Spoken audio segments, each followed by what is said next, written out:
worst possible thing you could say when you walk into a car dealership. I spent 5 years with Mercedes-Benz, 5 with General Motors, and the worst thing a person could say when they walk in is, if you could just get me to this payment, we got a deal. So your loan's probably still like 19, which means you got to pay to get out. You're upside down. It's called negative equity.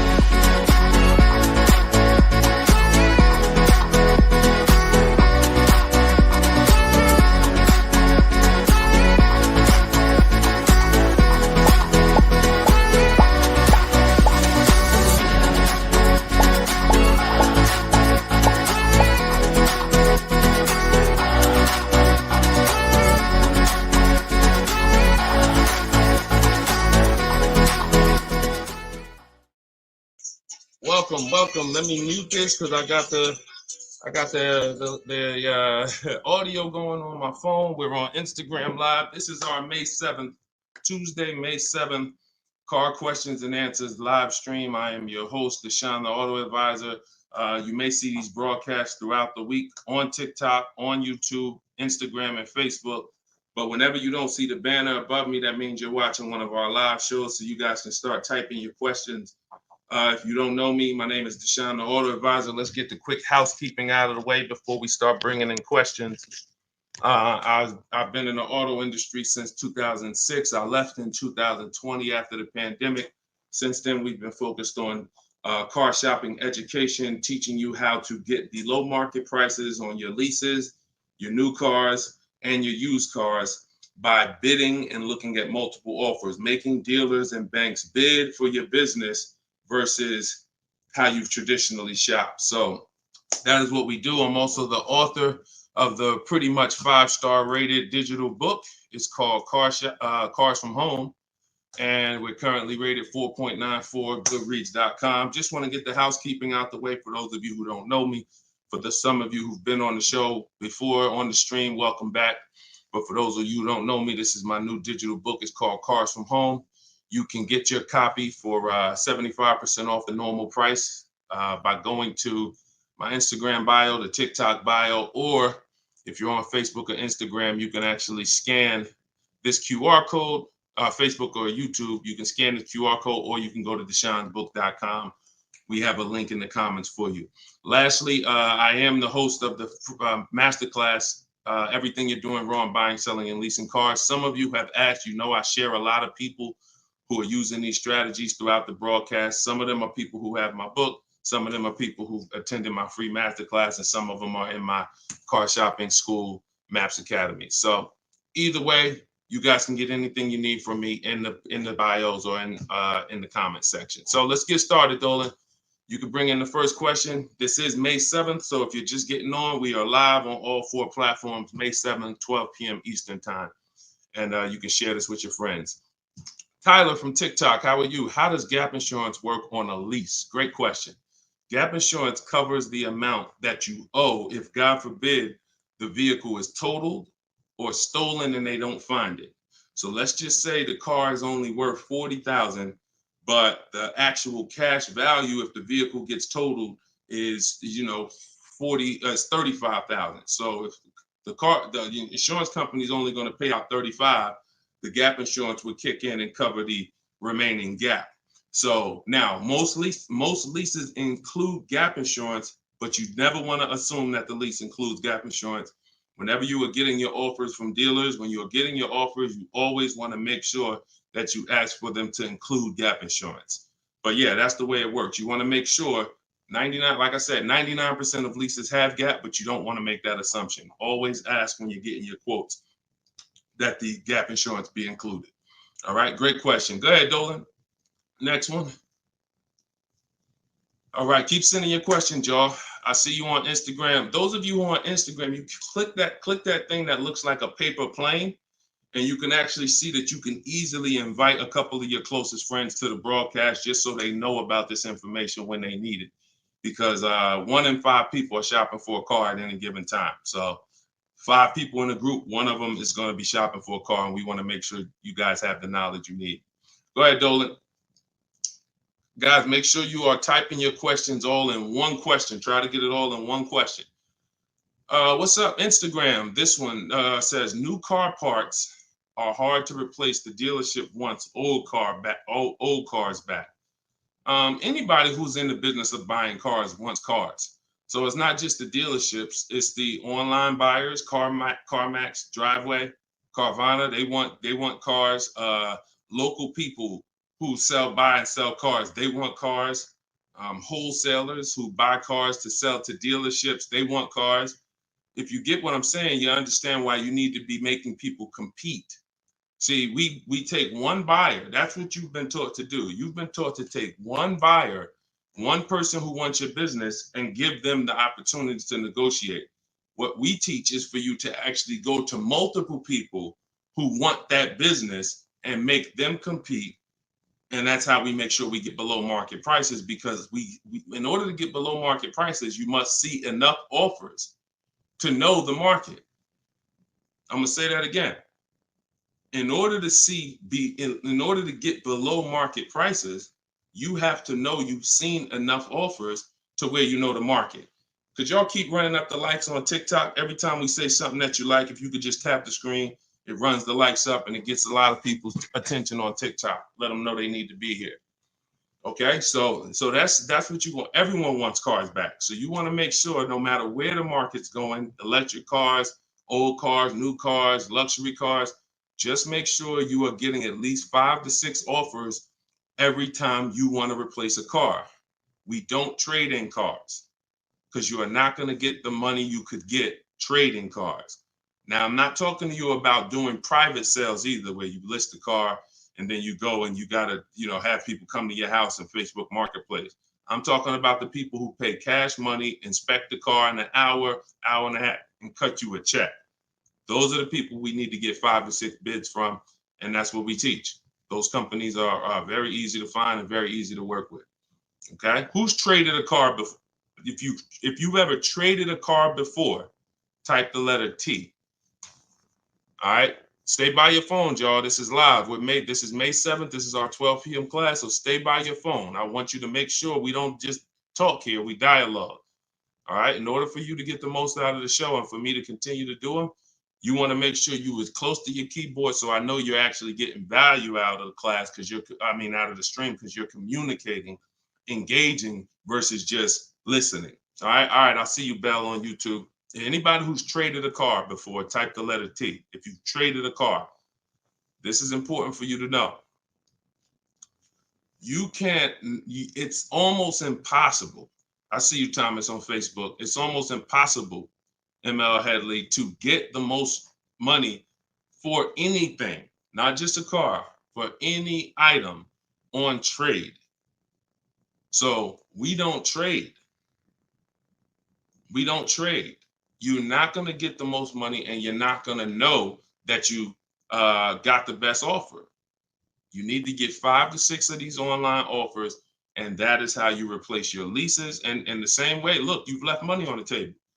Some of you know, I got to tell you the bad news first. Anybody who's traded a car since the internet and online car buyers have been invented, you've left money on the table.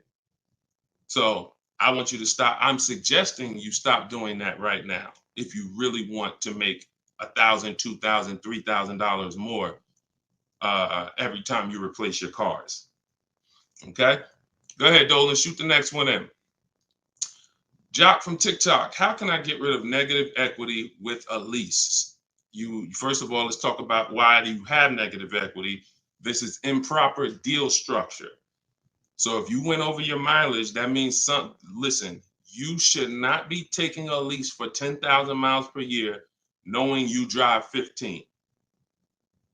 Because frankly, to go from 10,000 a year to 15,000 a year is only about $40 for most cars. $40 more a month, and you get to go from 10,000 to 15,000 miles per year. So it's no excuse that, taking less miles than you need and then having to deal with mileage penalties that you shouldn't have had in the first place. So we see. So our solution for negative equity is to always in most cases to roll it into a lease, because the cause usually for negative equity is you buy your cars. Somebody told you don't lease, you listen to them, but you don't keep your cars long enough to outlive the depreciation. So you buy your cars and you replace them, usually by trade, in a short period of time, 2, 3, 4, 5 years, 6 years, and that's too short of a period of time to replace a car because of the depreciation. But with a lease, you should not have negative equity. Negative equity is something, you have a penalty because you don't owe. Negative equity means the object you owe a loan on is not worth that. So you owe 20,000, but the car is only worth 15,000. In your case, you have agreed to drive 30,000 miles over 3 years, but you're driving 40,000 miles. You drove 40. So you need to pay that penalty in order for you to go to the next car.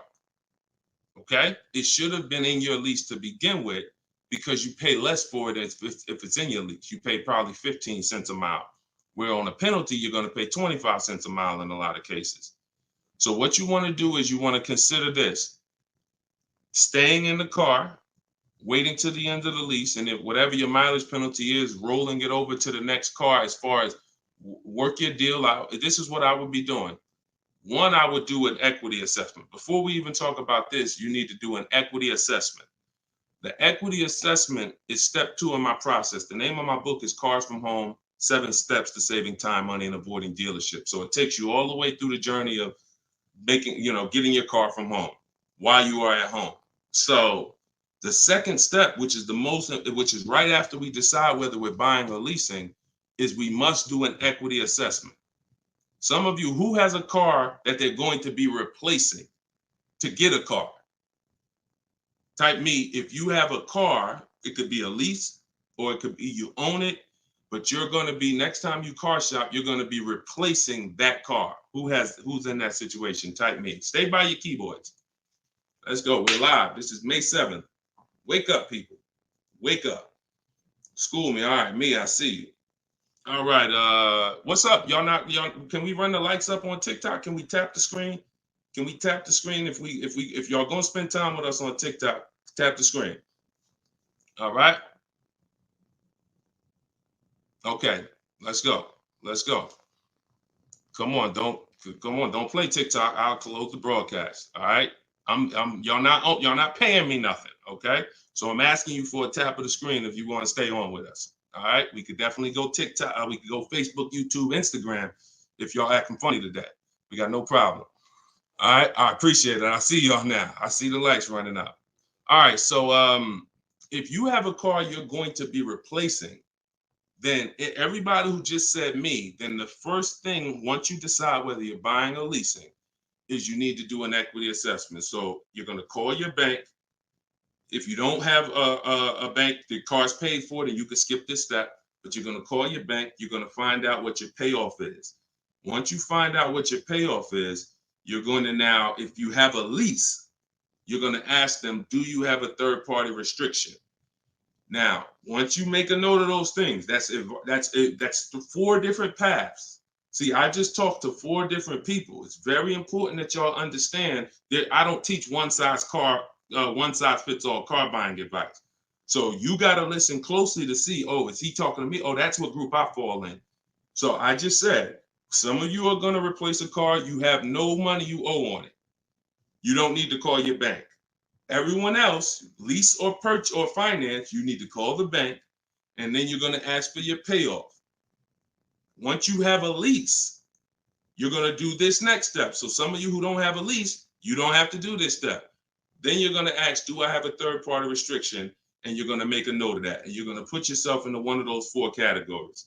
Okay, this is broken down. This is step 2 in my book. So once you get that information, you're going to go online to CarMax, Driveway, Carvana, Kelly's Blue Book, Instant Cash Offer. Please do not come talking about what Blue Book says. Algorithms in this market mean nothing. The only thing that matters is cash offers. So you're going to go to these people to get your cash offers: CarMax, Driveway, Carvana, Kelly's Blue Book, Instant Cash Offer, Car Guru, Sell My Car, and AutoNation, Sell My Car. That's 6 offers. And once you have those offers, you will know where your equity position is. You will know if you have equity in your vehicle. You will know if you have no equity in your vehicle. If you are leasing, then there is no such thing as negative equity. Because let's say your payoff is $20,000 and your highest offer is $18,000. You don't have negative equity, you don't owe that. That just means when you go to drop off your vehicle, you can't sell it and make money. That's what that means. Now, if you have a mileage penalty like this gentleman may have, that's different. But that's separate from the equity assessment process. You need to know, what is the asset that I'm driving? What is the asset, the car that I have in my possession, worth on the market? And what do I owe on it? And is there equity there? So that is the step you do before you think about shopping and getting offers, because we break our transactions down into 3 categories. Who we buy our car from, we're getting bids. Who we get our loan from, we're getting bids. And who we sell our car to, we're getting bids. So this is very important in our process of how we get below market deals from home. Okay, so do that step, Jock, and that's what and you go from there. Everything I'm talking about is in my new digital book, Cars from Home: 7 Steps to Saving Time, Money, and Avoiding Dealers. Shoot the next question in, Dolan. Everyone who wants your copy, you can get it for 30 minutes at 75% off. It's normally $97. So everyone who's gotten this book, and we've gotten close to probably 6,000 people at this point, the book is $97. But when you go to my bio now, or my Instagram or TikTok bio, you can get your copy for 75% off, which would be $24, but it's only for 30 minutes. If you're on Facebook or YouTube, just check the comments and go to deshonsbook.com. You got 30 minutes to get your 75% off. Okay, Tyler from TikTok, rolled over $14,500 from a trade into a 36-month lease. Payment only $54 a month. Is this a good strategy? Payments only $54 a month? What do you mean by that, Tyler? $54 a month. How could the payments be $54 a month? You need to know how much you're rolling over into the new deal, because let's say, for example, you have $14,000 of negative equity. Just that alone is $400 a month. Just the negative equity. So I'm trying to find out what you mean when you say rolled over 14.5 from a trip. Oh, wait a minute. I think I know what you're saying. You are essentially prepaying your whole lease. What he's saying is he's taken all of the car that he is trading, which I just told you how much I'm not a fan of that. But he's now essentially doing a one-pay lease, or you're doing a huge down payment. So this is very important. You could be about to really lose your shirt right here. This could be extremely bad for you. You need to make sure you check what I'm about to say to you. If all of that money is being treated as a cap cost reduction, which is essentially a down payment on a lease, let's just say your payment would normally be, matter of fact, let's do this math real quick. And this is why having a consultant and having an advisor and getting education saves you thousands of dollars. Now, $14,500, you are talking about, if you put that into a payment form, your payment would be $400 a month higher, plus the interest on that, plus the taxes, plus the interest on that. So let's call it $430 plus this $54,000 it's $54 a month. So let's say your payment would have been, without you trading, would have been like $485 a month. So if they're treating all of that as down payment, then here's what's happening. You're just prepaying the lease. So you have no protection. If that vehicle gets totaled, you are out $13,000. You won't be, anything you put into that vehicle, you're out. That money's gone if the vehicle's stolen or totaled. So what it makes more sense to do is to see if there's multiple security deposits that you could put. You need to get your offers, though, with no money out of pocket, because you can't look at one-pay leases and you can't look at multiple security deposits if you don't know what the original deal was without them. So if my payment is $500 a month, and then if I put multiple security deposits down, it lowers it to $450 a month, then that could be a good offer. If it lowers it $20 a month and I got to give them $6,000 to hold, then it doesn't make financial sense. That's not a good return on you holding $6,000. But I'm always comparing it. This is something we teach called advanced leasing strategies. This is not for everybody. So but you need to determine when you're doing a one-pay lease, all you're doing is giving them all of this money up front so they can lower the actual interest on the lease and see what the payment comes out to with the lower interest.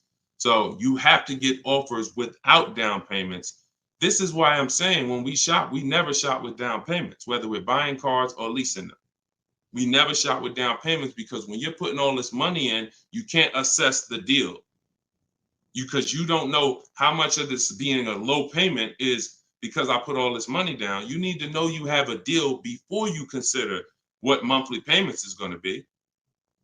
If I'm getting a lease and I shop my offers and my lease deal is under 1%, or my best offer is under 1%, no more than 1.5, somewhere in between there, I know I have a good deal, regardless of how much I'm going to put down. So, and when it comes to purchasing, I need to know people worry about the payment. Some of you are worried about the payment. You don't care about what you're buying the car for, and you're worried about the wrong thing because you're thinking about the loan you're getting. You're not thinking about the car you're buying. Before you think about, hey, what's a good payment on this car? No, the better question is, who's the dealer that's going to sell me that car for the lowest price? Deshone, I want to get this BMW 4 Series. What's a good payment on that? No, you're going to get a BMW 4 Series. Who's the dealer that's going to sell you that BMW 4 Series for the lowest price? If 20 dealers, if say 10 dealers have that car, $60,000 car, some dealers are going to sell it for 65, some are going to sell it for 60, some are going to sell it for 57. You need to get these offers before you worry about what the payment's going to be. And that's a whole different philosophy. This is what I teach. So I'm never going to be in the business of not teaching you to understand the numbers because we make it simple. Whether you're using my book, whether you're paying attention on these live streams, when you are shopping multiple offers, you eliminate this. You cannot be a payment shopper because you'll just be throwing money at deals and thinking you got a deal, but you didn't get a deal. You just threw so much money at it that it lowered your payment to something that you felt good about. Doesn't mean you didn't overpay for the car. All right? Very, very important, y'all. This is $3,000 to $5,000 to $7,000 to $10,000 mistakes. These aren't $100 mistakes. Listen, look, people right now are so distracted. They are asleep. They are asleep. The only way people could continue to make money is people stay asleep. It's not so when I tell you the conversation, you are taught to, when you're buying a house, get help. Make sure you have a plan. Work with the best people. Get a home inspection, even if you're not going to buy the house, right? Don't you get a home inspection even if you're not going to buy the house? Don't you risk $400, $600, $800, even if you're not going to buy the house? Why? Because you want to protect yourself from making a $20,000 to $50,000 mistake. But with cars, this is the only thing that you think, oh, I could just do this on my own. Knowing that every time you buy a car, you have a little buyer's remorse. You hope you hope you didn't overpay. You hope you didn't. So lock in. The only way you are going to win and be like these people that I show on the show all the time, like you see just a ton of people that's paying ridiculous prices, below market prices. And I got more to show y'all. Like my next show, I got like 3-4 million people that hit me with their deals they got in the last 2 weeks that I haven't even pulled in yet. Like you're not going to get these prices until you take car buying as serious as you take buying a small house. Once you start doing that, then you'll start saving 5 and 10 and 15 grand on some of these cars. Until then, you're gonna keep just moving the way they want you to move. Go ahead, Dolan.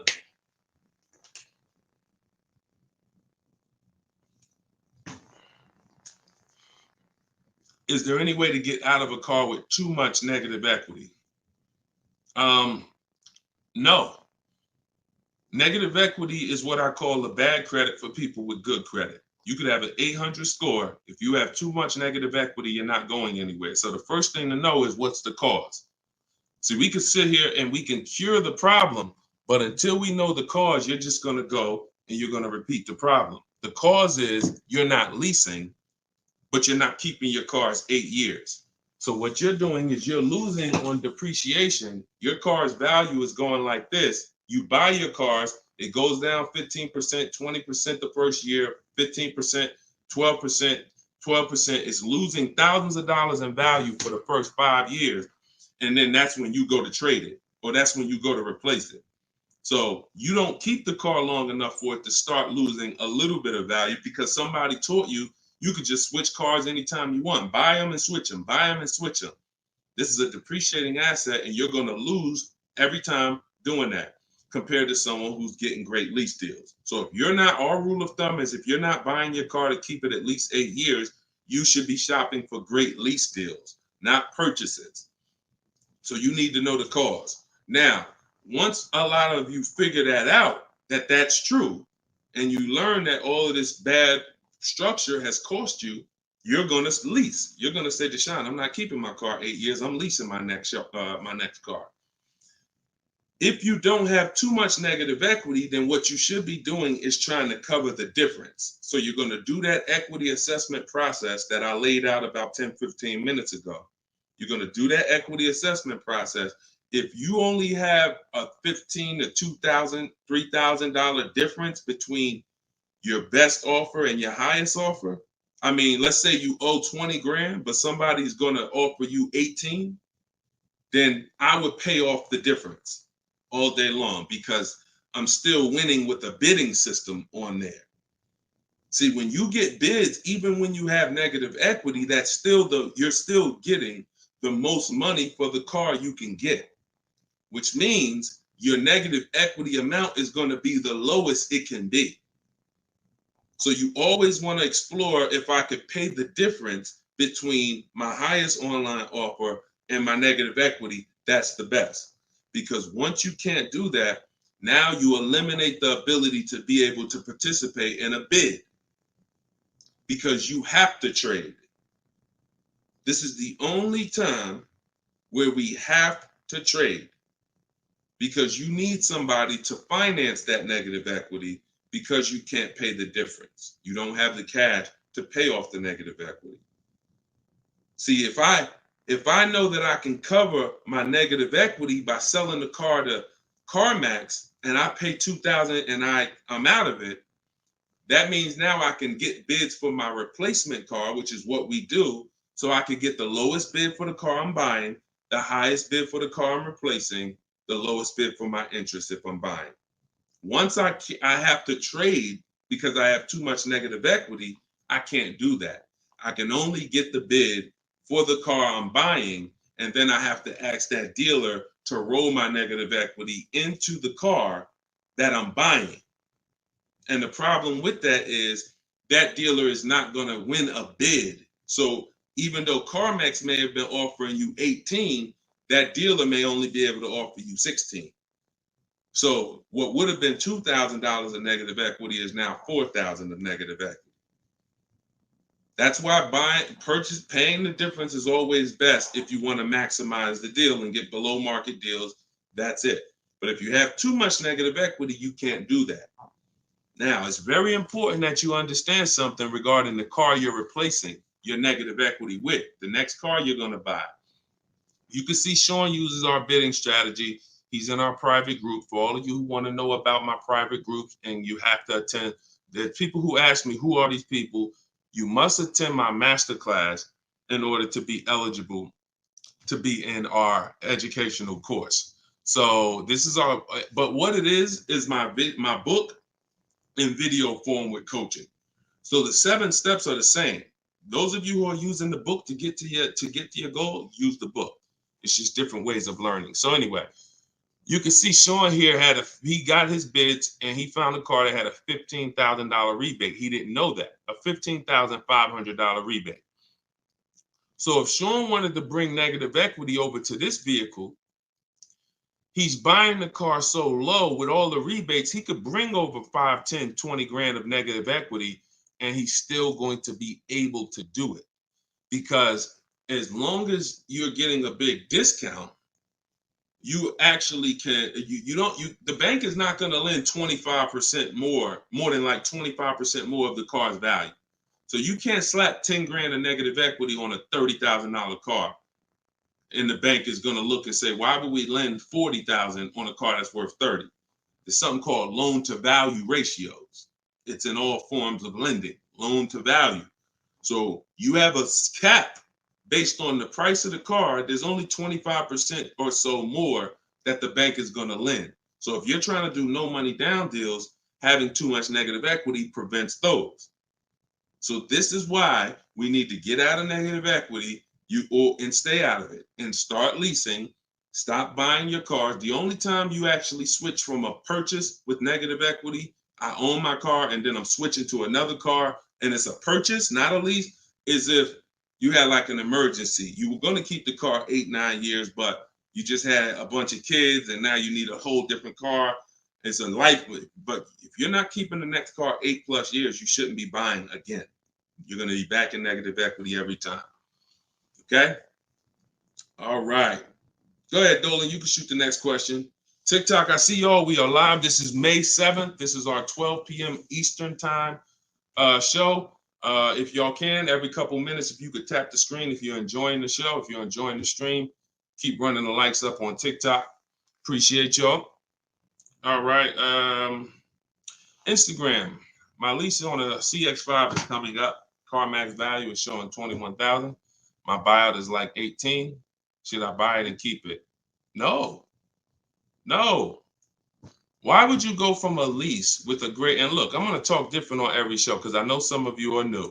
Okay? Who's new here? If this is your first time ever on a live broadcast, on a live stream with us, just type the number 1 and then we'll answer the brother's question here. Who's new? All right, I see you, Khaleesi, on TikTok. I see you. If this is your first time on a stream, you've never been on Car Shopping Questions and Answers with us, type new. Okay, I see you, Matt, on Facebook. I see you, Vince, on Facebook. Melanie on YouTube. DJC Square, I see you. Okay, I see you, John, on YouTube. Okay. All right, TikTok quiet today, boy. I never saw TikTok this quiet. They ain't hitting no likes or nothing. That's all right. God bless them. God bless them. All right, so Instagram. Let's talk about this. Let's talk about this equity position you're in. Right now, you could sell that lease and make $4,000.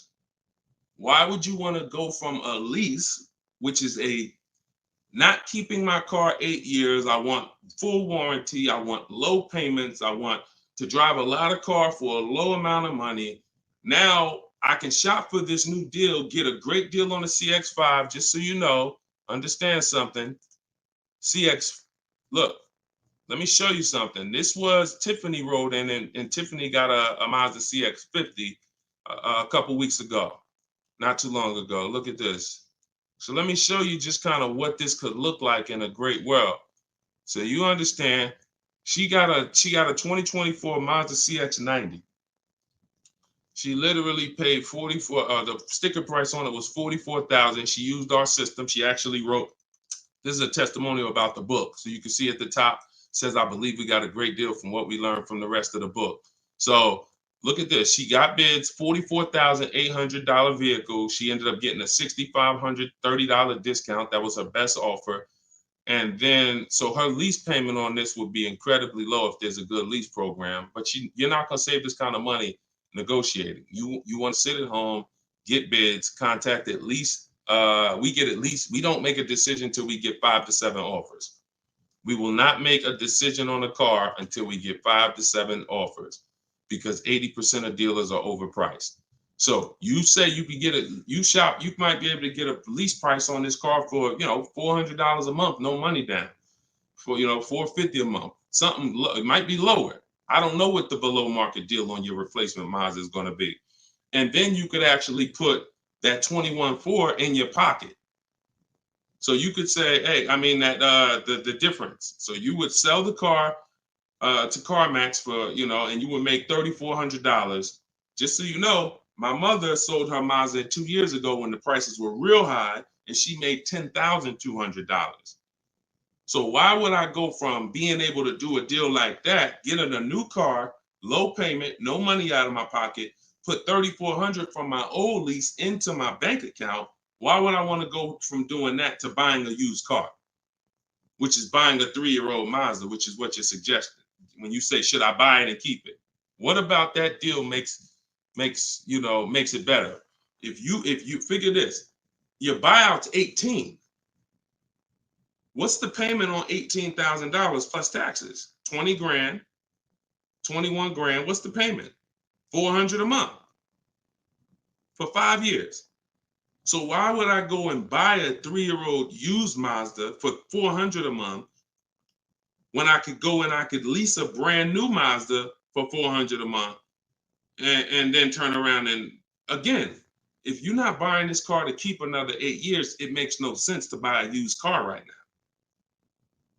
It makes zero financial sense. Not only that, you're gonna spend the same amount of money over the years that you could have drove brand new leases for. There's no benefit. There's no benefit. This is what it is. We've seen this thousands of times over the years, hundreds at least. You know, I know it's happening thousands of times. People are buying their leases every day. They're not realizing they're just buying a used car. That's all you're doing. So I go from leasing to buying a used car, which means something in me has to change. Those of you who are buying used cars, you should be buying them to keep 8, 9, 10, 12 years. Not 4 years, 5 years, 6 years. You're driving old cars for the same prices you could be driving brand new leases for. Same prices. So why would I drive a bunch of older cars, 5, 6, 7-year-old cars? By the time I pay it off, it's 10 years old, 11. Why would I do that if I could be driving brand new cars for the same prices? So it's important for you to understand. That's why this is the first step in my process is we got to know, should we buy or lease? And the only people who should be buying are 8+ year people. The goal is to keep the car 8 or more years. Then we're going to buy it. Yep. I'm here. I see you. You know, I always butcher your name, but let me just call you EP. EP, I see you. Go ahead, Dolan, shoot the next one up. We got a couple more minutes. We're on here for a couple more minutes. How do you negotiate a purchase online? Looking at a car 3 hours away and I'm not able to go in person. So what I would do, if you've done all the research to make sure that car is a great below market price, if that's a below market price, then what I would do is I would call and verify that there's no fake fees that are not online. So when you see a car that has a $28,000 price, we're going to call and make sure that what the fees are. Should only be tax, title, documentation fee. Tax, motor vehicle fees, and documentation fee should be the only prices, only fees. And once I verify that, what I'm going to do is I'm going to go home. I'm going to get out there immediately, and I'm going to see the car. And if it's a great price where I'm saving $2,000-3,000 above below the market value on those cars, then I'll go out there and I'll make sure that I post up in a motel for one day, because you never want to go out there and take the car immediately, because unless you're paying cash. If you are paying cash, that's different. But if you're getting a loan, we need at least one day to do our bank bidding process. Because you could go out there and say, all right, now this is the best price on a used car. Yeah, but now I'm going to pay 2 points, 3 points more in interest, letting the dealer get me the loan. So I'm essentially giving that $2,500 or $3,000 that I saved right back to the bank. I'm not giving it to the dealer, but whoever the bank is. So we always need one day to come home, let banks and credit unions bid so we could get the lowest interest rate. And then we call that dealer and we let them bid against it. But that depends on how you're going to pay. But that's the process. You get out there, you test drive the car. That's why all of our used car research is done from home. All of our used car research is done from home. By the time we get to the dealer, the only thing we're doing is going there to test drive the car and lock up the deal. The prices we've already verified is the lowest prices in the market. So once we verify there's no bogus fees, that's our process for wrapping up the deal. That's right, man. You know I'm always watching and unlearning and relearning, boss man. Appreciate you. I appreciate you, EP. Always a pleasure. All right, go ahead, Dolan. Yeah, some of you are looking for your used cars locally. There's no way you're getting the best prices. If some of you are looking for your used cars 25 miles, 50 miles, 100 miles, there's no way you are getting you're getting below market prices. That's just not enough inventory to look at for you to see, Oftentimes, it's literally a dealer that's an hour, 2 hours, 3 hours away who may not be in the city. They don't have the traffic that that person has, and oftentimes they'll have a below market deal because of their particular circumstance. So if you're just shopping 10, 25, 50 miles outside of your radius, that's just not enough of a radius to get the below market deals. My brother leases up, he's over miles. Equity assessment. That's it. I just went over that about 20 minutes ago. I can't go over it again because it's people who watch the stream and it's not fair to them, but we do have this stream on replay. If you go to YouTube or if you go to my Deshone the Auto Advisor Facebook page, and you can find the section that I did only on that. Okay, it's called the equity assessment. We had another person on here that's over miles. And, once you do that equity assessment, then you want to weigh that, compare that to what the mileage penalty is. Because some people, the mileage penalty is only going to be $750, $1,000, $1,500. You could have that rolled into your next lease offer. What you do is just negotiate your best lease offer and then say, hey, look, I need you to cut a check for, $1,500 to my old lease company. Now that's going to raise your payment. So if I got a below market deal, let's say, give you an example. Let me show you with a real life example. So, so Charles, let's say Charles, he gets his Hyundai Palisade, he gets it for $597 a month, but he has a mileage penalty of, $1,500 that he needs. This dealer who won his business, he needs them to pay that to his old lease. So they're going to cut a check for $1,500, but that payment, that $1,500 now goes into his new deal. So it's just like negative equity. It's going to raise your payment up, which is why we bid this out and we don't bring stuff over. We don't bring mileage penalties over until we have already found the dealer that we're going to buy our car from, because they've given us the biggest discount. But yeah, that's what you would do. And whatever the mileage penalty is, you're adding it to your next lease. So you're paying it either way is the point. You're not getting out of a mileage penalty. It's just all about and the only way you can get out of it is if you sell the car. So that is how you get out of it. Because when I sold my Jeep Grand Cherokee lease, I was over miles by probably, I think I had 42,000 miles on it, and I contracted for like 39. But that's because I extended the lease. And when I extended the lease, I was doing more driving, and I just said, I knew I had so much equity in the car, because again, that's when cars were worth literally $7,000 to $12,000 more all through the pandemic. 2020, 2021, 2022, we had people cashing out, making $8,000, $10,000, $12,000. Some of you might have saw some of our videos and used what we were teaching then. So once you do that, that's the only way you get out of a mileage penalty is you sell the vehicle, and then it's all whole. But if you're not doing that, that mileage penalty is going to be paid. It's just what I just told you is a way to get the deal done without having to pay the mileage penalty out of your pocket. You're rolling it into your next deal. All right, go ahead, Dolan. All right, y'all, this is our Tuesday 12 p.m. stream. We're on here for a few more minutes. Keep your questions coming. Try to get to as many as we can. Everything I'm teaching y'all, if you guys do not want to remember this, if you're like, Deshone, I want something where I can see step by step your plan, you want to go to deshonesbook.com. We got the banner on the screen.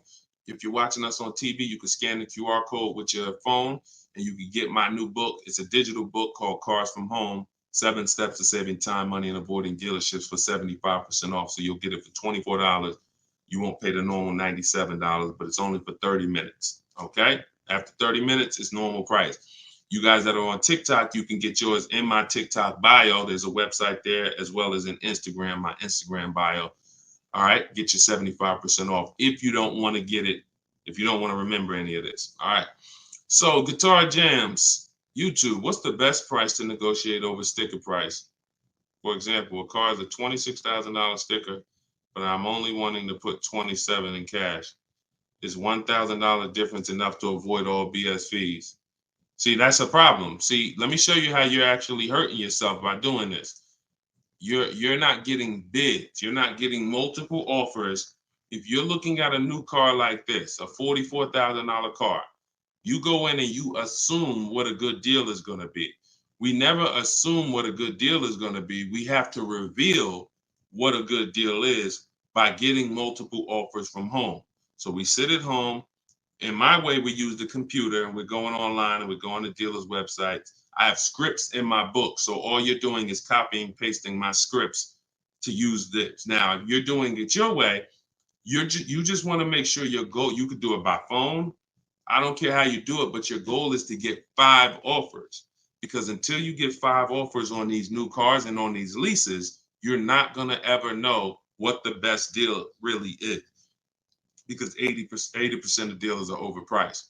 So when you look at something like this, if you said, okay, $44,820 car, like the one I got on the screen, if you went in there saying, well, I only want to pay $46,000 all in, look at what she paid. She paid net $40,300.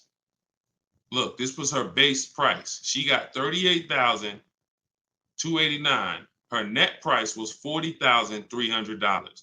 So if you would have went in here on this car saying, well, it's 44, look, I'll give you 46,000 all in, you would literally have overpaid more than Tiffany by $6,000. Let that sink in. You can't go in feeling for the bottom, brother. You will certainly get somebody will take a vacation on you. Their commission they're gonna make, well, that's probably an $8,000 profit deal to the dealer, $6,000 profit to $8,000 profit, and somebody's getting a $1,500 commission on you because you just went in. Oh, let me guess what I think a good price is going to be. Not knowing if there's any rebates on the car, not knowing anything about it. I'm just going to guess. Look, what if Sean would have went in? Look, what if Sean would have went in talking about, this truck is $73,000. I'm gonna offer them $73,000, but they gotta include all the tax, all the fees. I'll give you the asking price, but you gotta include all the tax and fees in. Look, he ended up getting with bids $57,000. He would have overpaid by $20,000, $15,000. And I'm sorry to tell you that some of you are doing it every day. You've done it on all your cars. You've overpaid, not using these strategies. And I want you to stop. You're free to do what you want to do. You want to stay in the old way. But the people that you see that are getting these deals, these people that are posting, listen, when you get a great deal, you post the deal. See, when you get a car, pay attention, yo. Pay attention to what I'm about to say. It's very important. When you actually have strategy to get great deals, you actually post the deal. This is our private group where we post our deals. Look, people are not just happy about the car. Look, Eddie, I ended up getting multiple offers, got a Toyota Camry hybrid. This was last year when these cars were literally on fire. Look, quote, getting quotes as high as 10 grand over sticker. Look, I got $2,086 under sticker. $10,000 over sticker was his highest quote for this Toyota Camry hybrid. There are people who paid that. There are people that paid 5 grand over sticker for the same car Eddie got. There are people who paid sticker. Thought they were getting the best deal. Man, I got mine for sticker. He got his $2,086. Some of you who might see this broadcast, you might have the same car. Deshone, wow, man, I got that same car. I paid 4 grand over sticker to get mine. Yeah, Eddie at the same time, same year, paid $2,086. Sorry to tell you, but you overpaid by 4 or 5 grand. This is real. We're not sitting up here doing this talking about hundreds. There's nothing y'all hear me talk about in these streams that had hundreds of dollars. And frankly, unless you are rich, you can't afford to lose $2,000, $3,000, $4,000 every time you buy a car. You can't afford it. This is where you're losing. So what I would tell you, Guitar Jams, is do what I just said over the last 10 minutes. Get bids. If you want the system for doing it, that's in my book. If you want to do it your way, I don't care how you do it. Just get at least 5 to 7 offers so that you can see where the best offer truly is. 8 out of 10 dealers are overpriced, and you don't know how bad they're overpriced until you get all your offers. 10 grand overpriced, 5 grand overpriced. All right. Go ahead, Dolan. Shoot the next one in. Great question, though. Can you get a deal when you build your own car? Absolutely, Sherry, but you want to get those offers before you agree to buy something from anybody. So if I'm ordering a car, I'm getting 5 offers, 10 offers. I'm getting 5 to 7 offers, not 10 offers. See, in my book, I have a process called the 25 to 5, where we connect with 25 dealers online in 20 minutes. And our goal is to get 5 to 7 offers in 48 hours. So once that happens, we don't order a car until we verify the car doesn't exist in the market. See, because when you walk into a dealership or call 2 dealerships and they say, oh, we don't have that car, but we can order it for you. Now, what are you doing? You only talk to 2 dealers. What about in the 25 dealers that we talk to? What if 7 of them or 10 of them have that car? So you just talked to 2. Now they got you ordering a car.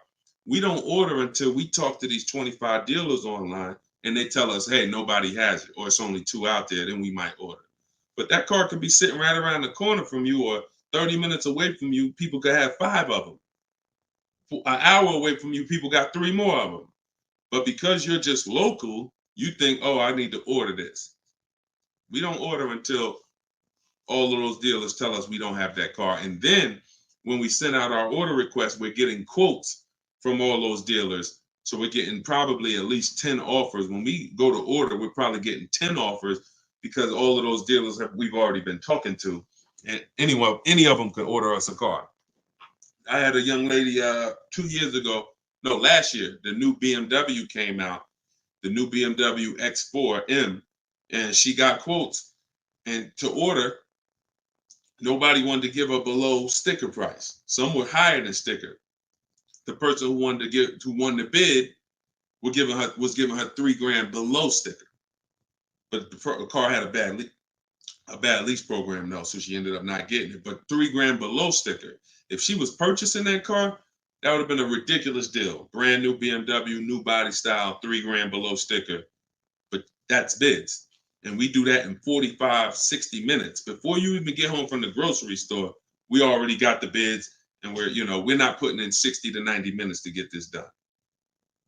So my process is not just money, it's time. I don't want to spend more than 60 minutes to get a car. And I could get any car, any price. All of these people that you're seeing, Danielle, Kimberly, Bonita, all these people right here, Charles, they could get that Zafrina, they could get these cars, they could get these same deals that y'all seeing, and they're probably 90 minutes. Some of them might be 60 minutes because it was their first time, second time, some of them. Second time you get it, you're probably 60 minutes because it's a repetitive process. Getting a car, getting these bids is so repetitive, you'll see. This is what I should have been doing years ago. I don't know why. So easy. All right, go ahead, Dola. Shoot the next one in. What's up, Sus? Ralph Morales.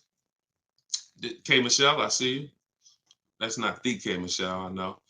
What's up, John? I see you. Steps if the lease has a third-party restriction. So if the lease has a third-party restriction, we're going to get bids from whatever dealerships make the car. So if there's a Nissan and I have equity, if I have $2,000 or $3,000 or $4,000 in equity, then what I'm going to do is I'm going to call and I'm going to get bids from the local dealers, because a third-party restriction means that it doesn't mean you can't sell the car. It means you could only sell to a local dealer who makes the car. So we still get bids. We get 3 to 5 offers from used car managers. And whoever makes us the best offer gets the car. And then they'll cut us the check for any equity that's in the car. But we always need to get the offers online, because that's going to tell us if we should even be pursuing. If we don't have any equity, or it's at a break even online, there's no reason for us we don't have any equity in the car. We're just going to return the lease. But the process of doing this is to prevent what a lot of people have done. You dropped off your car 2020, 2021, 2022 at a dealership. If you dropped your old lease off and you didn't do an equity assessment, chances are you gave up a lot of money. And some of you are like, well, Deshone, I did that. I gave them back my old car, but then they gave me a great deal on a new one. You have no idea how much equity they used out of that car or how much they kept. It was, like I said, my mother had $10,200 in equity. She could have literally, they could have gave her, if we would have went into a dealer, they might have gave her 4,000 of the equity and kept 4,000 if we were lucky. So, doing an equity assessment before the lease in process is to prevent giving away any equity when we drop off our lease. All right, go ahead, Dolan.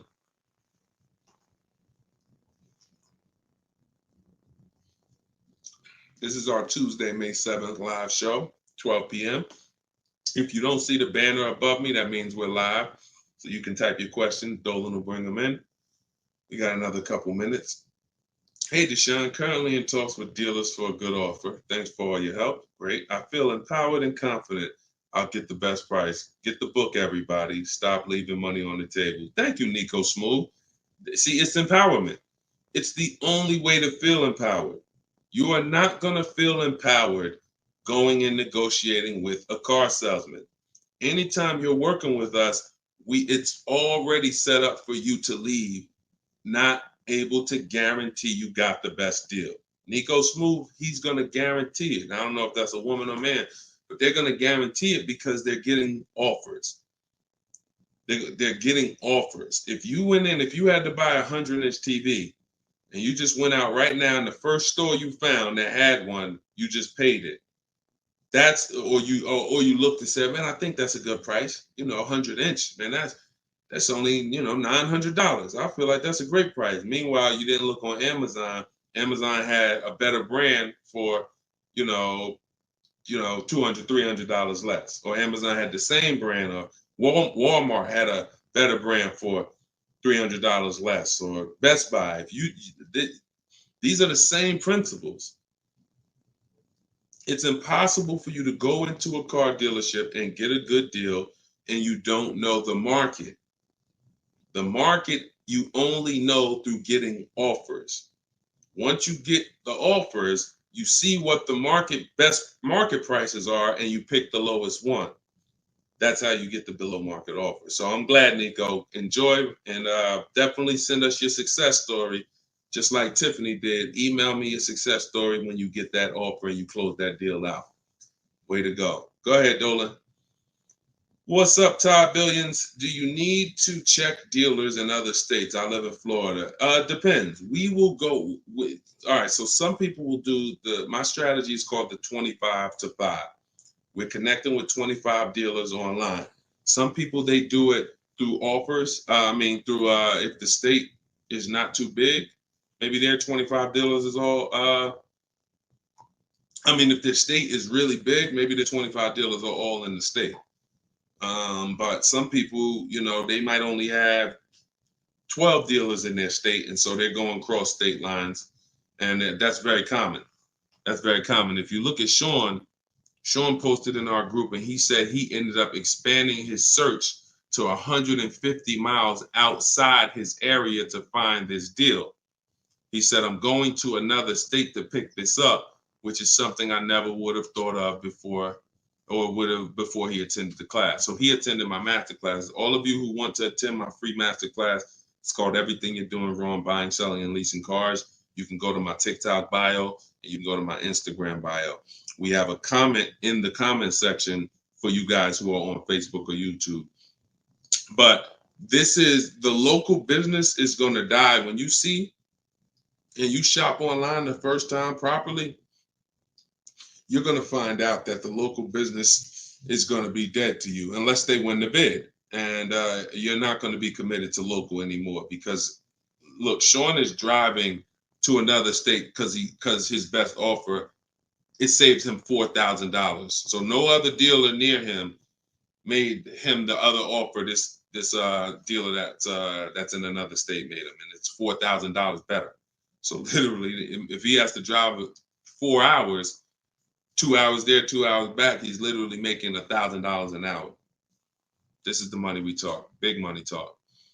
So yeah, go as far as you need to get 5 to 7 offers and get the below market deals tied. Go ahead, Dolan, shoot the next one up, brother. Great question.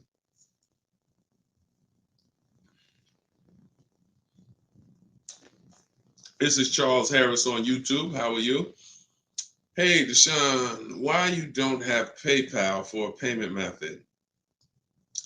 Um, that's a great question. We've used PayPal probably twice since we started our company in 2021. We just found that Stripe was a better company to work with for the business. We do have, I believe we have Klarna. So for those of you who are familiar with Klarna, they'll let you break up the payments interest free. For the book or any product we sell, we make Klarna available for the last year.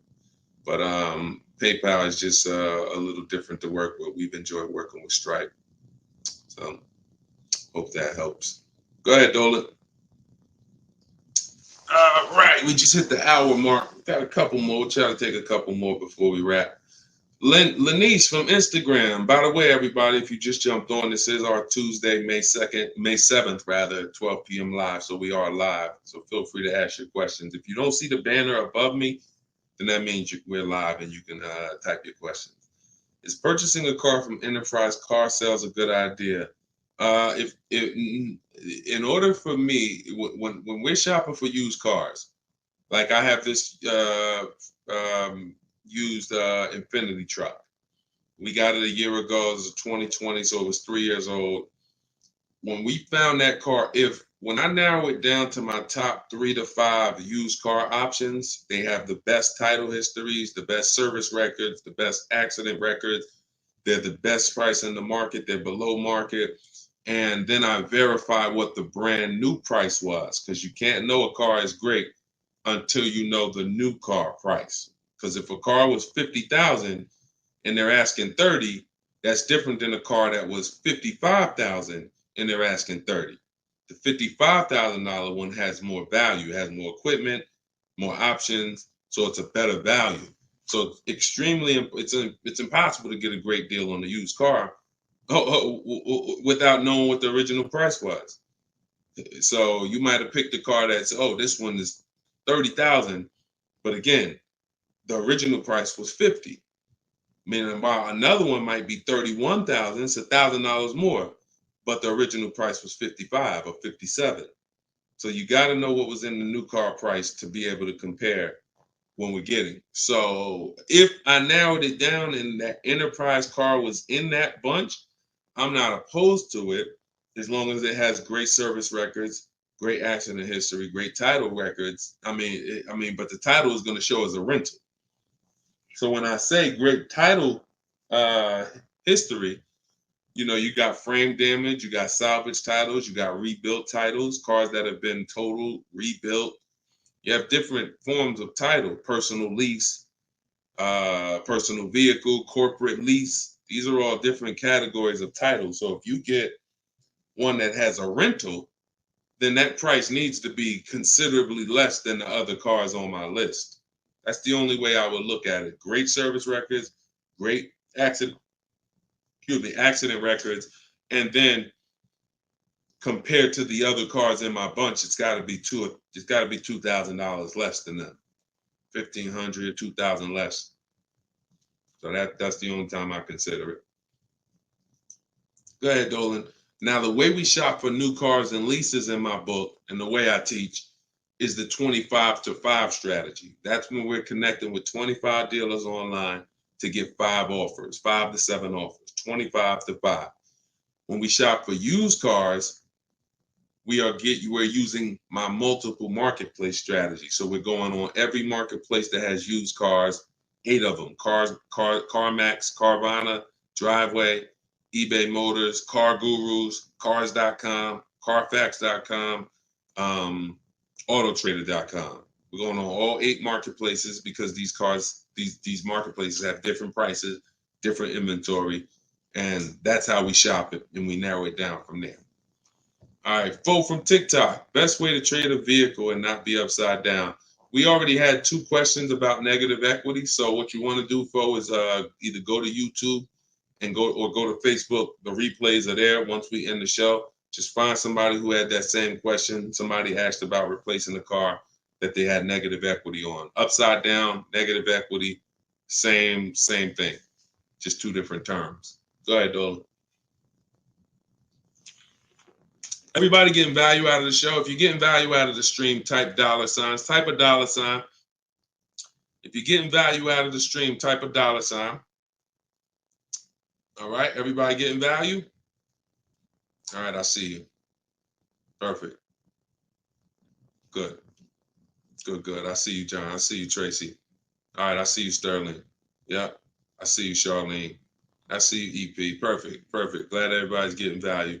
Charlene said, thanks for the education. I just finished the first read of your book. Now I will start the process to buy a new car following the 7 steps. Congratulations, Charlene.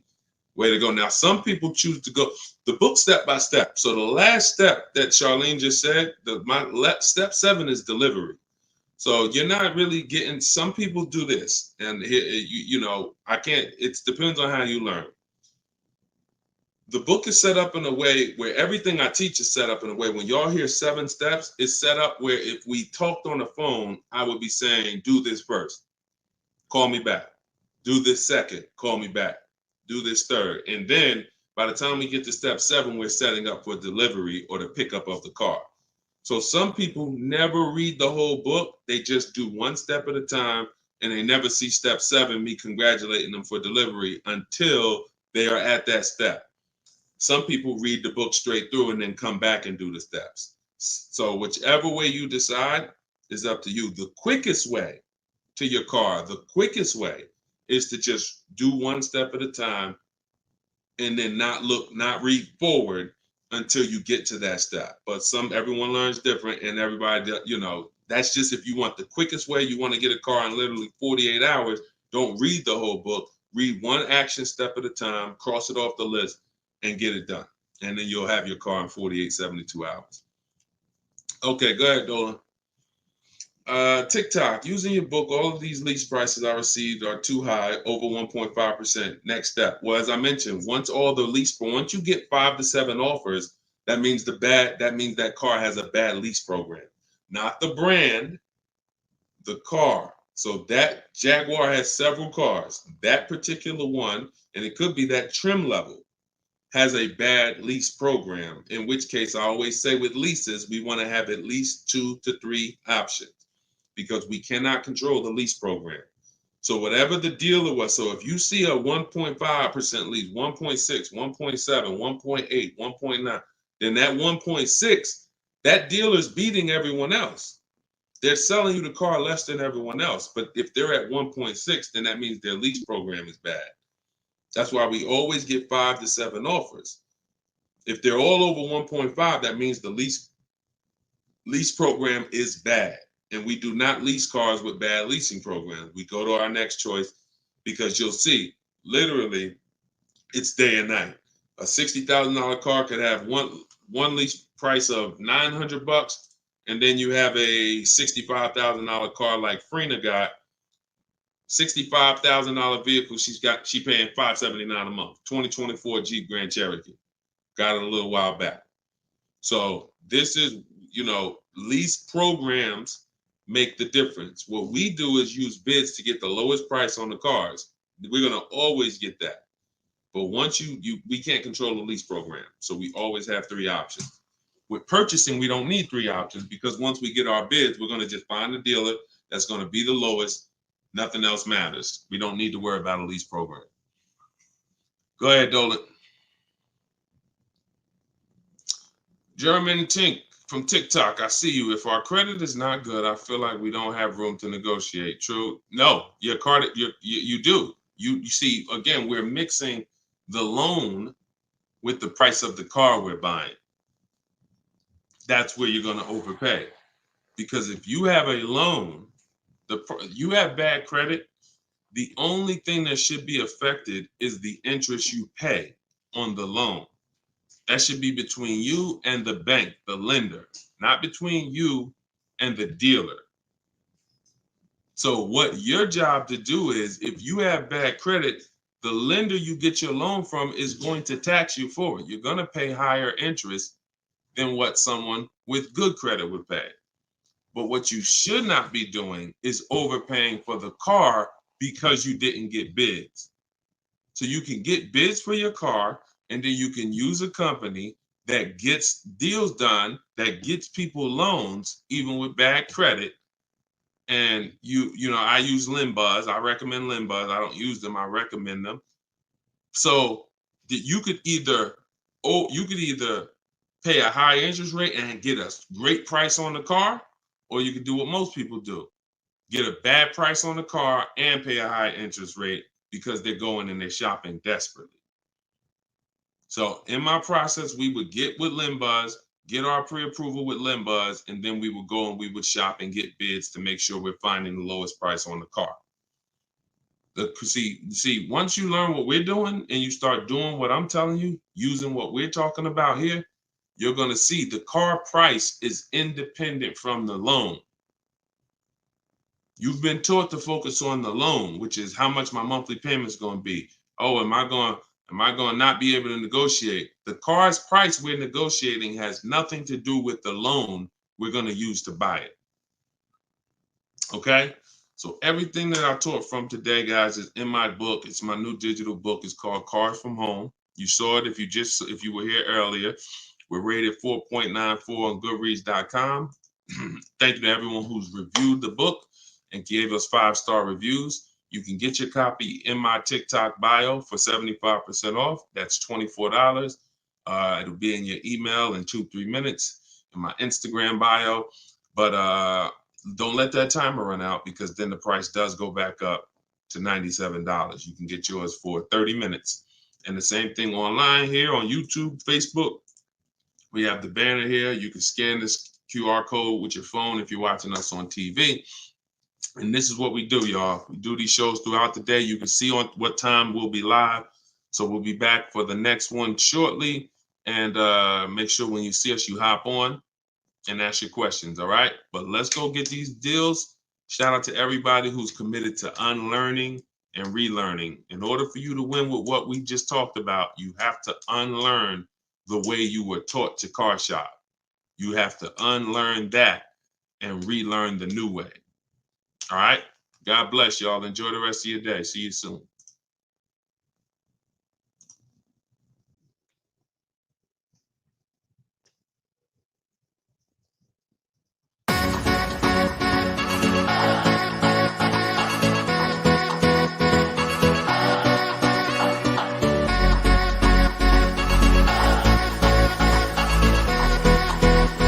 The worst possible thing you could say when you walk into a car dealership. I spent 5 years with Mercedes-Benz, 5 with General Motors, and the worst thing a person could say when they walk in is, if you could just get me to this payment, we got a deal.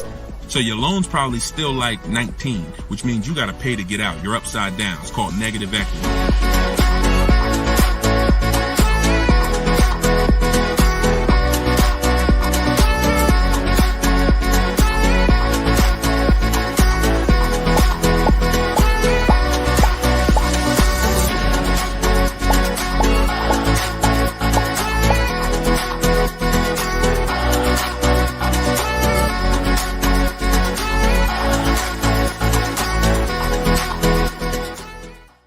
In the next 12 months, if you are car shopping now, or in the next 12 months, I want you to type a 1 in the chat as you come in. My name is Deshone the Auto Advisor.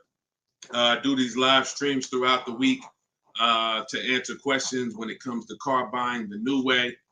We've been doing this, helping people really since 2021 through education. And so we teach an entirely new way to car shop. A way that has worked for thousands of people before you. And I do these live streams so that you can ask your car shopping questions, and we can try to get you the answers that you need to help you get below market prices, which is the only thing we settle for. So thank you to the people who are tapping the screen on TikTok, running up the likes. I appreciate it. We have Dolan moderating in the back, so you guys can start typing your questions. Everything I'll be talking about is out of my new digital book. It's called Cars from Home, 7 Steps to Saving Time, Money, and Avoiding Dealerships. Thank you to all who have reviewed the book on Goodreads, putting the review page up now. Thank you for helping us have pretty much a 5-star rating And everyone, as you're watching this, you can get your copy. If you like what you're hearing, if you like this new way that you're going to hear on these streams of how to car shop, you can get your copy of my digital book for 75% off in my TikTok bio, my Instagram bio, or we have a banner up for you guys. Or you can go to deshonsbook.com. So no matter where you're at, that's your special offer. All right. So Dolan, you can bring the first question in. I see you, Paper Chaser. Welcome to the broadcast. I see you, Benjamin, on TikTok. I see you. First time people. Welcome to all the first time people. If you your first time here, type of 1. Mario Soto, I see you on YouTube. Welcome. This is Chris on Facebook. Hey, Deshone, are dealerships willing to order a car for you if they don't have a car with the options you want? Everyone is usually willing to order a car because every dealer can order. But you want to make sure whenever you're getting an order quote, you're getting at least 5 offers. 80% of dealers are overpriced. So you want to make sure you're always getting on a brand new car 5 offers. And then you'll see how different they are. I had somebody who, I think we're on episode 17. This is episode 17 of Car Shopping Questions and Answers. So on last episode, I spoke about a young lady who ordered a BMW when it first came out last year, the new body style new body style X4. And through bids, she saw multiple offers. Most dealers were charging her $2,000 over sticker price. But once she got her 5 offers, at least 5, she probably got set 5 to 7. Her best offer was $3,000 below sticker. So I always say when you're shopping the right way, it should be a $3,000 to $5,000 to sometimes $7,000 difference between your best offer, which is the below market offer, and your highest offer, which is, the highest of all the other offers. So that's when you know you're shopping correctly. So make sure when you're ordering, you're following that model so you can make sure you're getting your best price. And you do this right from home. You could do it by phone, or you could do it my way, which is using the dealer's computer, the dealer's websites. We do copy and paste models to get quotes directly with dealers, speaking with them on their website. So as long as you do it, that's all that matters.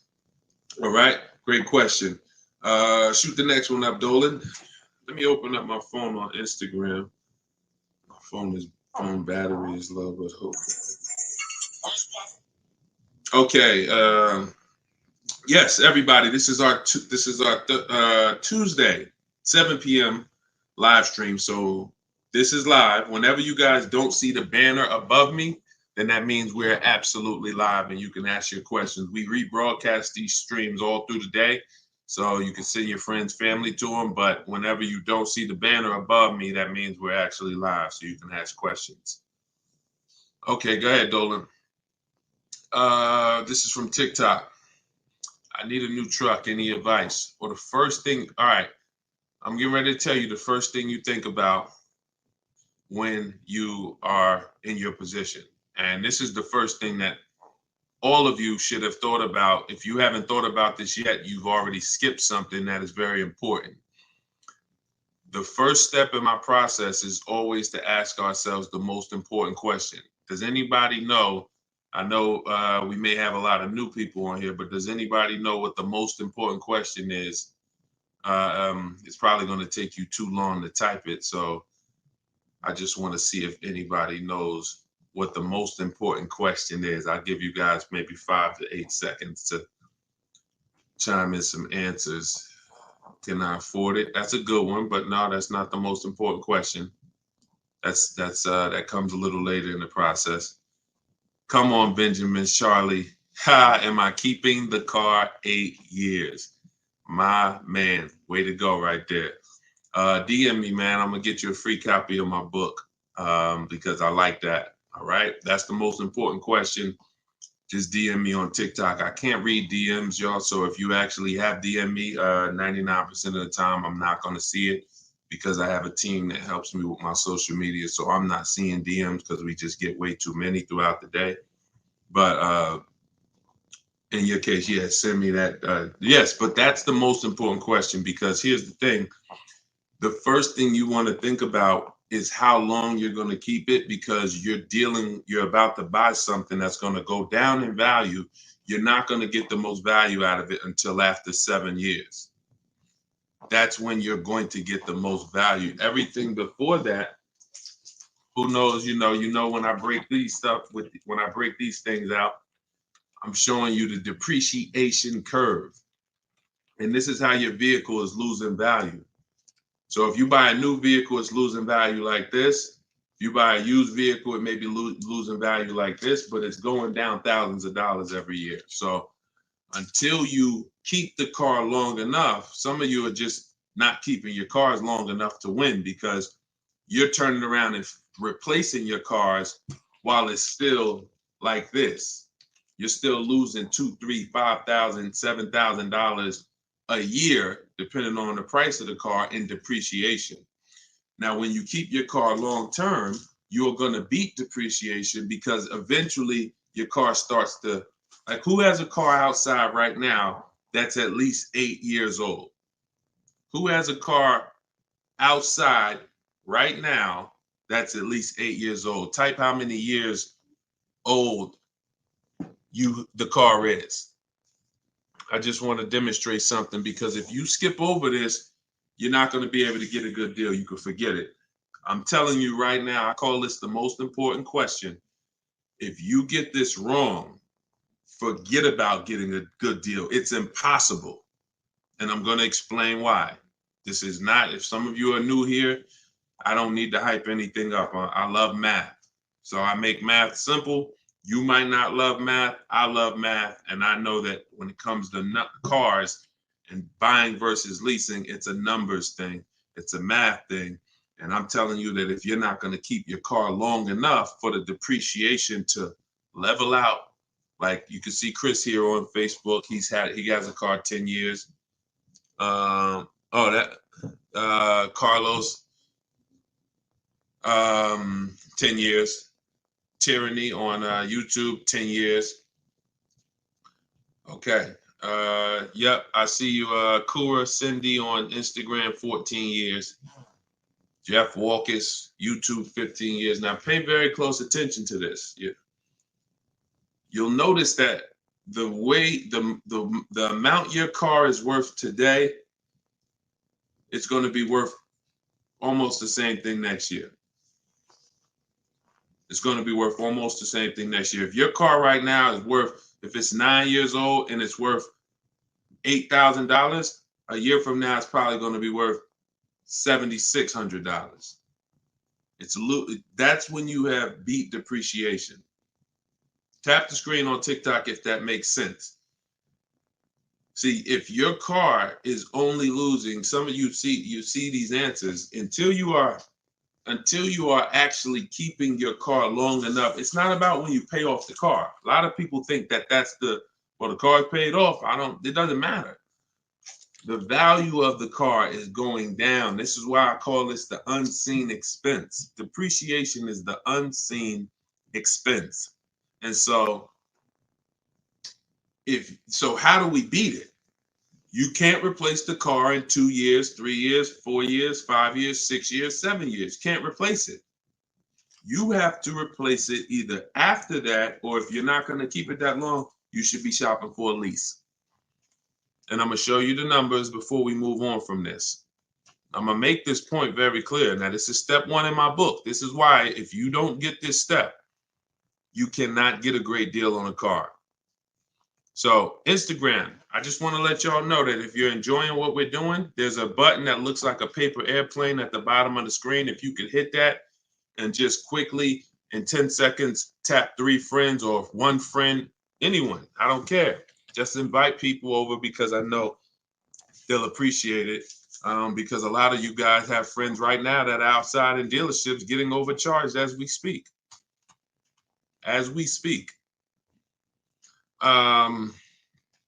So when you look at long term, here's what you need to see. Look at this. And I'm going to show you to end this question from TikTok, and why this is what I call the most important question. It's the first question: how many years am I keeping the car? Because look at this. I'm going to use an example of this lease deal that Zafrina just got. So now Frina she shops for a 2024 Jeep Grand Cherokee. It's a $65,000 truck. She got an incredible steal on this vehicle. Her payment is $579 a month on a $65,000 truck. No money down.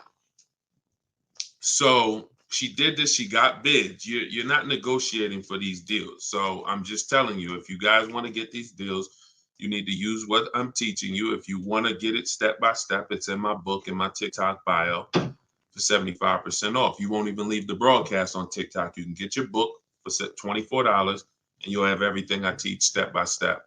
And same thing on Instagram, in my Instagram bio.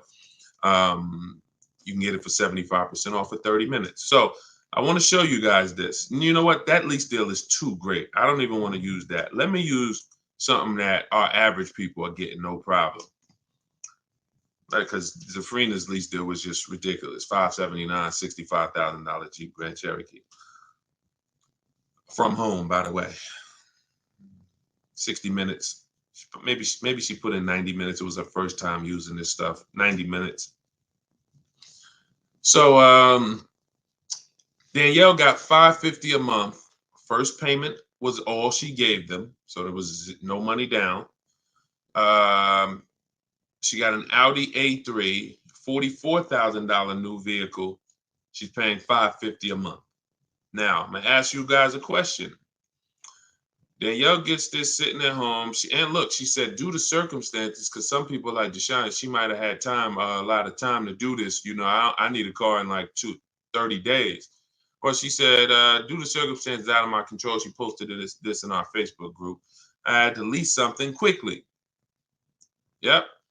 I took the course last week. And now, by the way, my book is my course.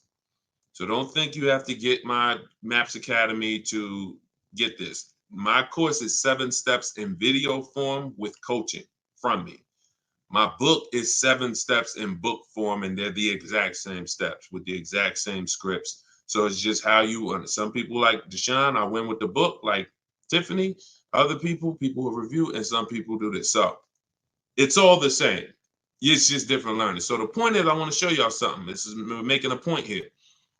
So she got $550 a month, $44,000 car. How much is every $5,000 on a car loan, everybody? If you're looking, some of you have seen this in a video before. Every $5,000 that when you look at a car, you see it's $5,000, $10,000, $15,000, $20,000. How much is every $5,000 on a car loan monthly payment? Let's see if anybody's seen this. I'll give you guys another. Thank you, Nico Smooth. $100, perfect. Carlos Thomas, $100. Yes. So that is BG Meats. Yes, $100. Perfect. Perfect. Blooming Chosen One. Perfect. See, so this is why this is important for those of you who are going to purchase, not those of you who are going to lease. You need to know when you look at a car, if you see it and it says $20,000, you need to know that that is about $400 a month. $25,000 is about $500 a month, depending on the interest rate. Great interest rate, you could drop it a little lower. But average interest rate, that's what you need to be looking at. And you need to be, that assumes a 5-year loan.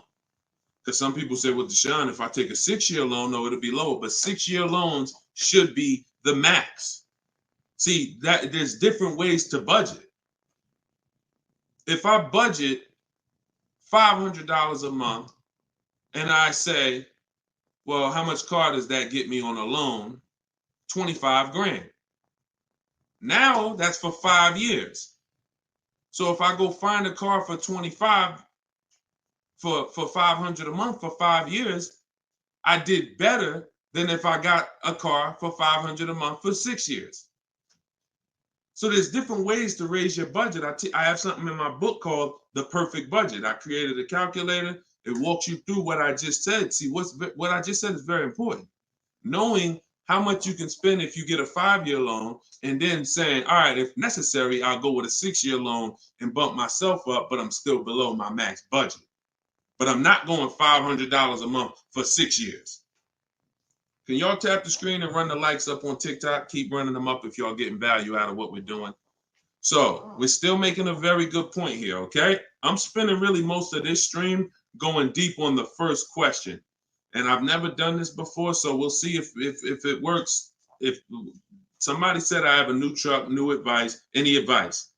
So I went right into the most important question, which is leasing versus buying. How many years am I going to keep the car? And I'm now showing you why you cannot get a great deal on a car if you buy when you should have leased.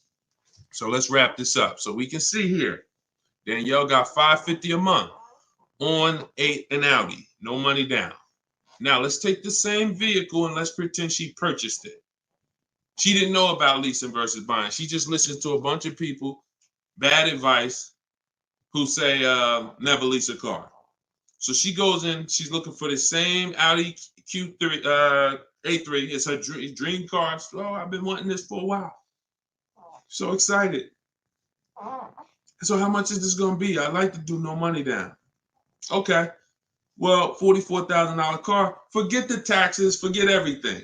Let's just say, forget that. Let's say they throw that in. We'll pay the tax and everything. Let's say she just finances $45,000. What's her payment? $900. Some of you who are in the math, you would like Deshone, yeah, $900. So she drives out of there. She drives out of there paying $900 for the same car Danielle's paying $550 a month for. Now watch this. Let's just say, now I'm going to show you because I know what you're thinking. Deshone, please send my free book. Okay, I got you. DM me though. So I want to stay on topic here. All right, so let's just say some of you are like, well, Deshone, I got a great deal on my last car. I wouldn't pay the same price that Danielle could pay for. Let's say, what's an unbelievable deal on this $44,000 brand new Audi? How much discount? I'm gonna let y'all decide. I'm gonna show you why there is no way for you to get a great deal when you purchase when you should have leased. We're gonna kill this. Some of you are gonna be set free right now. So let's just say, what's a great price? $44,000 brand new Audi Q4 A3. What's just a ridiculous discount? How much off? Let's say like the best deal that you could ever think on a brand new car. Look, all right, it's taking y'all a while to type. We're looking. What's up? Heck, none of y'all ever saved money on a car before? Some people, oh, Deshone, I didn't think we could get discounts on cars. All right, I like that. Nico Smooth, I like that. Let's say the person got $10,000 off. Okay? They got $35,000, which is essentially, let's say they got $35,000. The car is $44,000. So let's say they got $9,000 off, which is essentially 20% off the price of the car. Just brand new, nice, popular car. They catch the dealer sleeping, getting bids from home. $10,000, $9,000 off, $35,000. That's what they're getting the car for. Put your taxes on there, because now we're already being super unrealistic. We're not gonna be ridiculously. Let's just say taxes are on there. You know what? Let's just say no. How about this? Not only did she get 20% off, they paid the taxes too. So she really got like $13,000 off. We'll pay the taxes too. Just finance $35,000 even. What's her payment? The most ridiculous new car deal we could ever imagine you've ever seen, we just went over. To show you, no matter how good this is, she still is about to lose because she's purchasing and she should be leasing. Watch this. And I'm going to tell you, when the person who purchases wins, $700. Thank you, paper chasers. Lisa, $650. Those are the estimates. Where do we win at? Imagine if I just gave y'all a ridiculously unreal situation that will never ever happen, but just to illustrate, if that ever happened, 20% off the car, pay the taxes, her payment's still higher than Danielle leasing. So when does the person who buys win? When they keep the car long enough to outlive the depreciation. Very simple. 8 years. 8 years. It's no comparison. So like you're sitting there and you're like, Deshone, I bought my last car and I've been buying cars all my life. I was just taught you buy your cars, you don't lease them, but I never keep them more than 8 years. If that's you, I want you to type a sad face.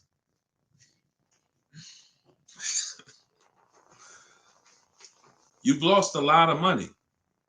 So what would you rather? Would you rather never hear about this, really go all your life listening to bad advice? And we might wrap this because we still got time. Before we even go back into more questions, we actually may go a little, because some of you are like, Deshone, well, what if you buy a new car, a used car? Because you just compared that to a new car. All right. So let's just go back one more time. Let's pull up Danielle because we're on that scenario. So we already said Danielle drove out with a $550 a month lease, paid her first month's payment. Best impossible deal that'll never happen, unrealistic, made up, make-believe deal we just ran was still a higher monthly payment.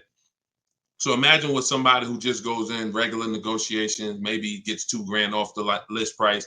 They're leaving paying it's people right now paying $800 a month for this car, $700 a month, easy, no money down. If they didn't put money down, some people tell you, oh, you know, well, I'm paying I got an Audi and I'm paying only $6,000 for it. They never tell you that they put 10 grand down.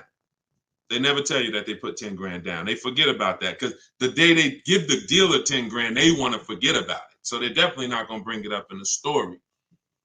No money down deals. This is what you're doing most times when you're leasing. So let's go back. Let's say somebody decides they're going to get a good price on a used one. Let's just throw this scenario in here real quick to end this. Instead of a $44,000 brand new one, they find one for like 28. Great used car price, 44,000 new. I got one for 28, maybe 4 years old, low miles, 36,000. Great deal, below market deal. Get it for 28. 28. Throw my taxes and fees on there. I'm at 32, 31. What's my payment? 31, 600. Look what I'm buying too, because some of you that's what you think about with a used car. But I like the monthly payments. But Danielle's driving a brand new 44,000, never been titled. She's the first person to sit in this new car smell, like real new car smell. Latest and greatest options and features, full warranty. If anything breaks on the car, she's covered for 4 years. She won't lease it. She won't have the lease for more than 3 years. She's paying $550 a month. A person who's buying this same car is paying $800 a month, $900 a month, and a person who's getting a used version of this, 4 years old, 1 year left on the warranty, 3 years old, 1 year left on the warranty, and they're paying $600 a month. Everyone's paying more than her. And these are lease deals that we get all day long. Everyone's paying more than her. We can put every scenario. Only person that's not paying more than her is somebody who just drives like a 10-year-old Audi, 12-year-old Audi. They go pay cash for it, buy it from Facebook Marketplace or something like that, or people who go to the auctions and get, like a 12-year-old one. Those are the only people who could, flip cars and not lose. Everybody who's buying new cars, newer cars, is paying more than her. It's people paying $500 a month because they bought their Toyota Camry. They're paying $600. So you're paying $600. She's driving an Audi, $44,000 vehicle, no money down. You're paying $600. You're driving a Toyota Camry that you're not going to keep for more than another 2 years. Any car, replace it. Chevrolet, you could pay, Camry, Honda. You're not keeping these cars more than 8 years, and you're paying these ridiculous car payments, and you're the ones that, unfortunately, because you believe bad advice, you are not winning. You're losing. But would you rather me not tell you? God willing, you're like, man, I'm glad I'm young. I'm going to still buy more cars. Most of you are still going to buy more cars.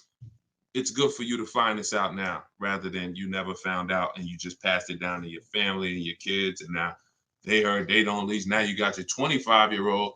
He never heard about leasing. He goes and he gets himself a $30,000 car because he got a good job. He said, all right, I could afford a $600 a month payment. He gets a $30,000 car. His payment is $600 if he put no money down, or maybe he put 10 grand down, whatever. Point is, he's paying between $400 and $600 a month for this car when he could be leasing a brand new version of that car for $350 a month. $350 a month, $600 a month. These payments are nowhere close. It's nowhere close. Depreciation is the unseen expense. So this is all step one. See what I'm saying? So when you're reading my book, you're going through leasing versions. I got a video on this, by the way. This is in my digital book. I'll link to certain videos to help you guys really understand certain concepts. But this is what we do. This is step one. Leasing versus buying is step one, because I know who was taught, be honest, never lease a car. Type me if you were taught never lease a car. You don't need a down payment, Lisa, and you don't need excellent credit. You need good credit. No down payments. I can show you right now, Lisa, on the screen. You can't see it because we rebroadcast these shows on TikTok, but you'll see it on Facebook, YouTube, or Instagram because they can see the slides that I'm sharing. Like every deal that I'm gonna show, like Kimberly. Look, she got a $91,000 Maserati, $944 a month, 39-month lease. $944 a month, $91,000 Maserati. She got bids. Use what I'm teaching you in my book. She got bids. 7 competitive quotes ranging from 1% to 1.8%. That's a crazy, but she saved 20 grand on a brand new Maserati. No money down lease. Bonita, this was in the middle of the pandemic. When people were, the Kia Telluride was one of, if not the most popular SUV all through the pandemic. People were paying $800 a month, $900 a month, $1,000 a month for these Kia Tellurides. She leased one in December 2022, and she got it for $600 a month, and she gave them $600. That's all she gave them. So, ask questions. It's better to ask questions about things that you may not understand versus making statements. Because when you make statements, sometimes it can mean you're not in a full posture of learning. But I do get that you're dropping. Many of you are this is a game changer for you. This is a game changer. This is a money changer for you. I mean, my goodness, my brother who I met recently over the last year, he's a neighbor of mine, and he's become a close friend. And he had a Kia Telluride, black one, just like her. Totaled it. His wife was in an accident maybe about a month ago and totaled it. And he called me and he said he had saw the 8-year rule, and he said, I'm not keeping these cars 8 years. I'm going to lease this one.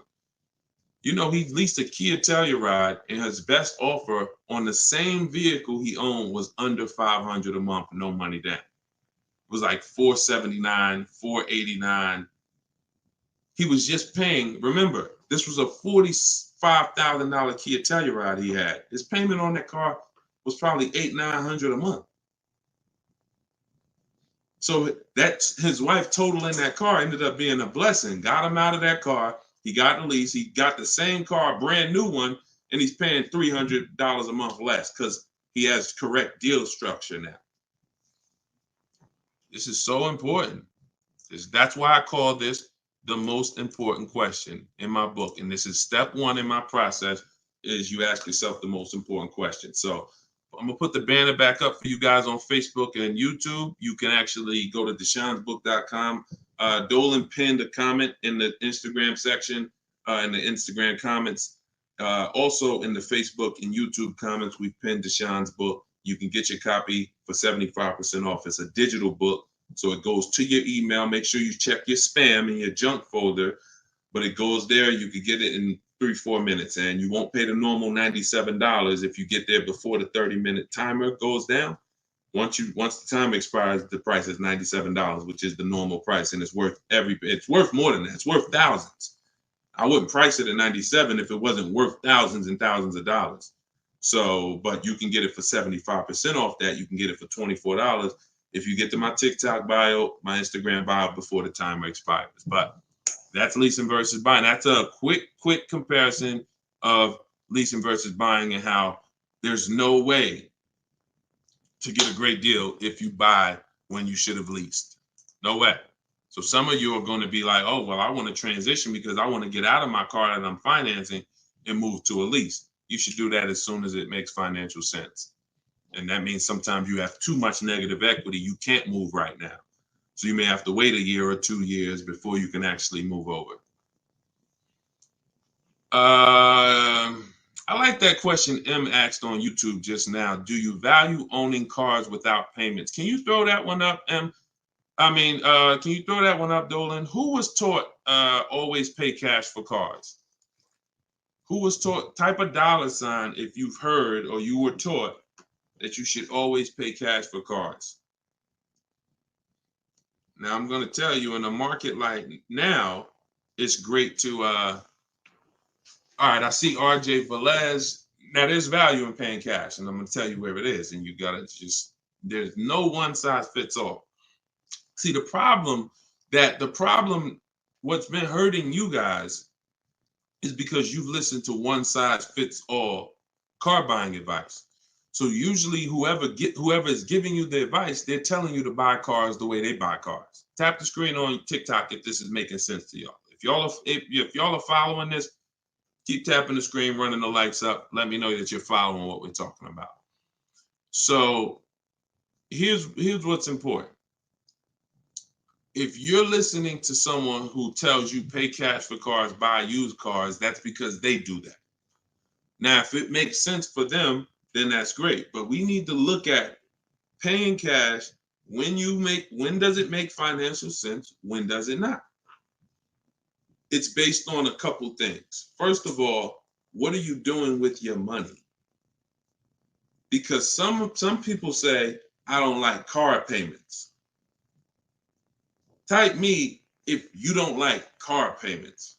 Who said, type that, Deshone, I want to pay cash because I don't like car payments. Can we type that? Can we dialogue on this? Car payments. Anybody? Okay. May not be that many of you right now. There are people who say this, but you don't realize that car payments, when you pay cash, all you're doing is saving up a lot of car payments. So that's all it is, unless you just win the lottery. If you get a lump sum inheritance, that's different. But if you have saved up $15,000, $20,000, $18,000, and you want to pay cash $25,000, then all you did was save up a lot of car payments, okay? Or save what could have been car payments. You can put them in a savings account and just have the car payment come out. So you can literally say, all right, I'm going to put this cash, $25,000 in a savings account, and that's where my car payment is going to come out of, so I don't spend that. If it makes more sense for me to pay cash, then I'll take the cash. And when it usually makes sense is when the rates are very high. If you can't get a rate that makes really, really, good financial sense, and I mean like we get bids for our rates. We make banks bid, we make credit unions bid, we get multiple offers in what I call the bank bidding war. You get this when you get my book too. This is actually a section I wrote. It's like, maybe it's 3 steps to it of how to get the bank bidding war. But once you get those bids, if you can't get a good rate, then it really doesn't make sense for you to pay cash. I mean, it doesn't make sense for you to borrow the money when you can pay cash for it. But there's an exception to this. What people are doing with their money is relative. So let's just say somebody is investing their money and they can get 10% on their money or 12%. Some of you are in real estate. Some of you are in good investments and businesses, investing into small, things that you can get 15, 20% returns on your money. It doesn't make financial sense. If you could get that type of return on your money, why would you want to put it into a car that's going to get you not just a low return? What's the return on a car, y'all? When you pay cash, you pay $25,000 into a car. What is the return on that? on the cash. What's the cash on cash return? Because I don't want to talk about this much because everyone's not paying cash. It's a small number of you who will, but I want you to be able to know when this is a financial conversation that if you're paying cash, you should understand this. If you got $20,000, $30,000, $40,000 saved up, you're thinking about paying cash for a car, this should be an easy conversation for you to follow. Okay. All right. Actually, everybody said the return is 0. I haven't seen anyone who's correct yet because it's not. The return would be 0 if you put the 25 in and then 5 years later you came back and got your 25 out. That's a 0 return. If you put 25 into an asset and then you come back in 5 years and used to give me my 25 and they say, well, it's 5 years later, this asset is now only worth 12. What's the return on that? What's up, Big Spoon? What's the return? Not 0. It's negative. It's negative. So you wouldn't take money out of investments that are getting you 10%, 12% or more to put into something where that cash is going to be a negative return on your cash.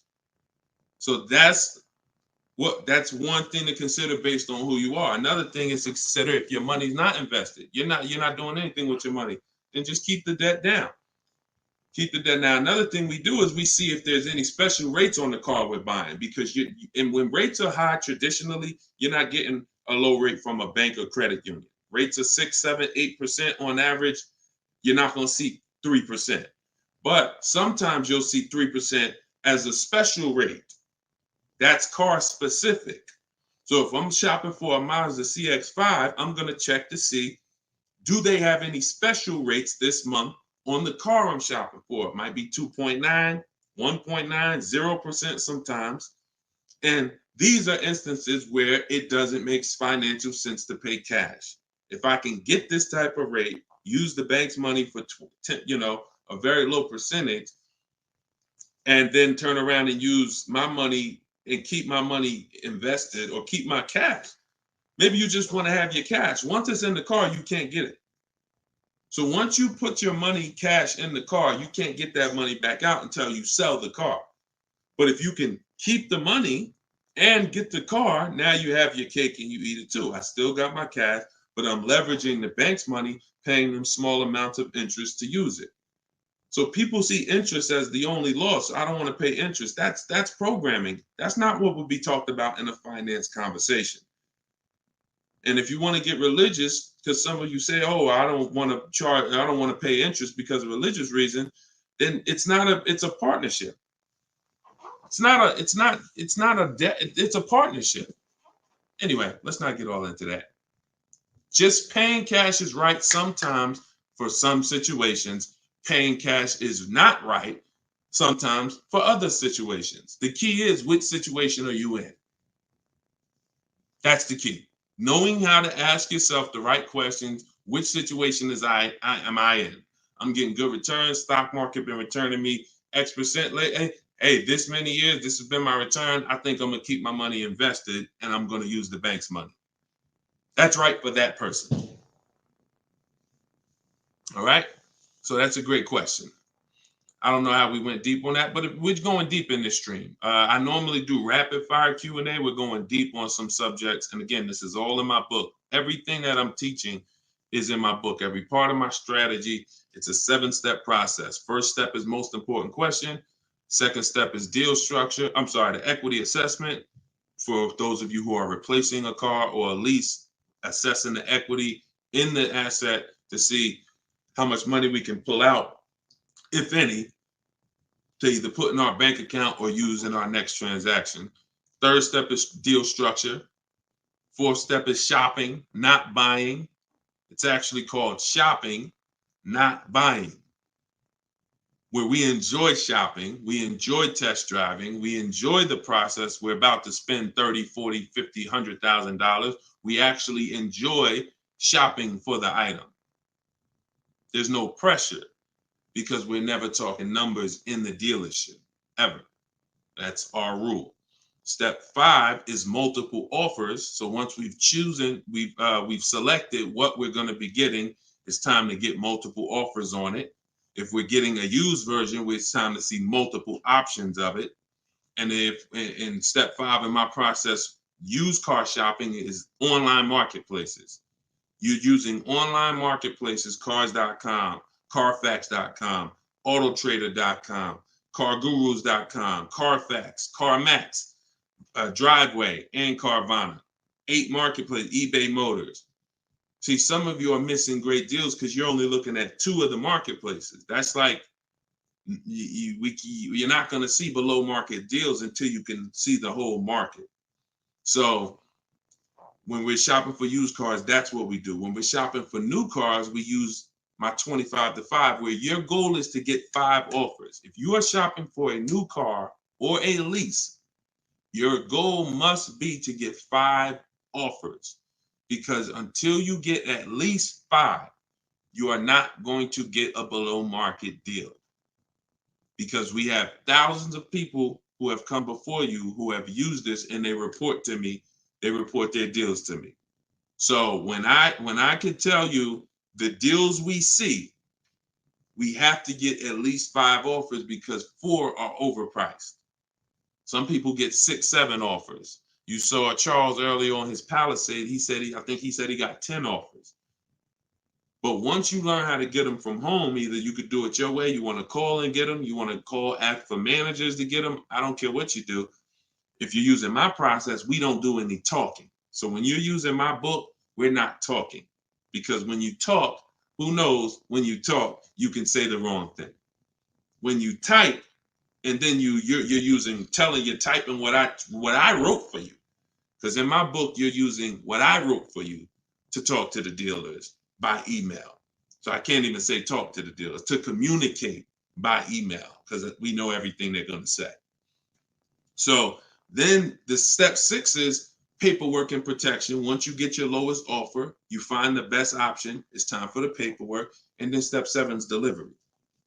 That's it. So everything that I teach is out of one of those 7 steps. And, part of why you have not gotten the deals that you see me sharing is because you don't have any process. You're just winging it. You're just hoping things go well for you. And that's just not a place of empowerment. That's just not a place of empowerment. Strategy is here. So, so we went deep on some of what's in that book and what you'll learn if you get it in the comment section, or you can get it in my TikTok or Instagram bio. If you're watching us on TV, you can also scan that QR code with your phone. And as long as you get there before, but now you're seeing why the book's worth $97. I see why you priced it at $97, Deshone. You know what I'm saying? That makes sense. You breaking this down and telling us what's in the book, and it's a digital book with links to videos and scripts and things you copy and paste. Oh, I see why this is a $97 book that you can get for 75% off.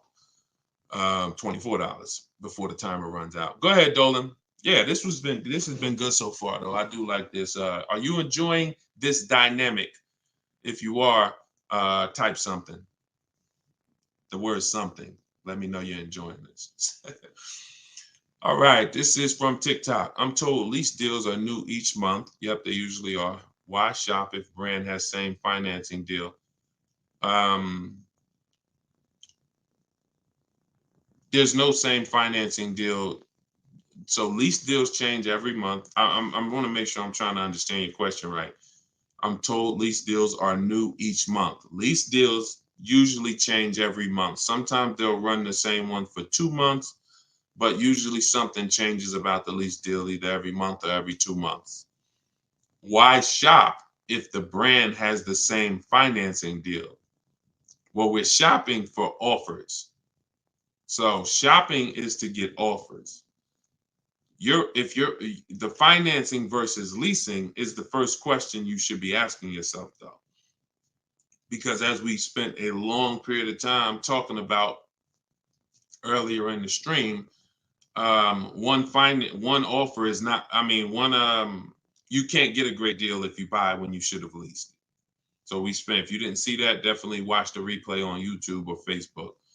But the financing and lease deals are extremely different, and they're going to be entirely different prices. And we can't even depend. We don't even. Another thing you're doing, if you're buying a car, looking at the special finance deals is important, because that's how we see if they have 0% or 2% or 3%. But looking at the lease deals is absolutely pointless. Looking at the lease offer is, I don't even call it a deal. It shouldn't be called a deal. Anything that 100 people could come in and get is not a deal. You're not going to offer a deal to 100 people and say, hey, come on in and we make almost no money. See, what Charles paid, look, on his Palisade, $48,000 Palisade, he's paying $597 a month. Sean getting he got his F-150 Lightning XLT, $73,000 truck. His lowest bid, he saved, he got it for $4,999, what's this? $21,000 off is what he got. We're showing it on the screen right now in case you think we're capping. We don't need to. This is, look, Frina, y'all saw Frina, 579. This is Tiffany, who wrote us in when she got her deal using my book. She said, I believe we got a good deal from what we learned from the book. Look, it was a $44,000 MSRP that she got $6,530 off the price. That was her lowest bid. So you're nowhere close to what normal people are paying and what is advertised on these vehicles. What's advertised on these vehicles is not a deal. A below market deal is something where the managers don't really want to make it. But you know what? It could happen for a number of reasons. Somebody wants to beat their competition. Sean said he had to go 100. We shop out of state. You'll get very used when I walk you through shopping from home, and you'll see. I mean, if you're gonna do it your way and you get used to it, you'll see you're in more control. You're in control. So, but a lot of times your best offer is going to come from a dealer that's not close to you, because the dealers that are close to you feel like, why do we need to give them a deal? They're going to come in anyway. Because that's what most people do. You're going to walk in the dealer anyway, and you're going to talk numbers and try to negotiate. That's what most people are going to do. Why do we need to give these people deals? But this person who is now talking to multiple dealers from home, they hold the cards. We hold the cards. And then one person wants to beat everybody, and they do that. But you gotta, I'm going to say this, and then Dolan, throw the next question up. If everyone could get below market deals, then they wouldn't be below market deals. They would be normal deals. It would be the average price. Y'all, is that clear? Is that clear? If everyone could get below market deals, if it didn't take strategy to get below market deals, then they would just be regular deals. All right, this is Rhino from YouTube. What is a good range of credit score to go for a lease? Great question. Anytime you guys hear a question you like, just start tapping the screen, please. Appreciate y'all continuing to run the likes up on TikTok. What is a good range of credit score for a lease? So what I teach is the parameters. It's more about profile versus just score. The score is one step of your profile. It's one portion of your profile, score. But you also have income. You have something I call comparable credit. I don't call it that. The bureaus call comp credit, which is you've had a car loan before. So you could have a lower than fair credit. You want to be in at least fair. If you're in the fives, I wouldn't go a lease route. I would go a different route, which I have in my book. You get a smart car, set yourself up for a lease. Not the smart car that y'all thinking of, those little ones. It stands for saving money at the right time. We get the smallest car we could get a loan on, pay the payments for 2 years, then we flip into a lease. Because again, payment history weighs very big.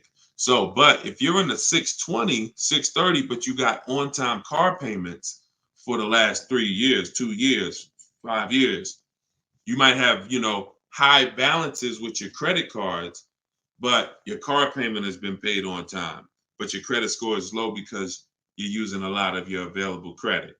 So in that case, you got a great shot of getting a lease because you're replacing a car, you're replacing a payment, you're not adding a payment.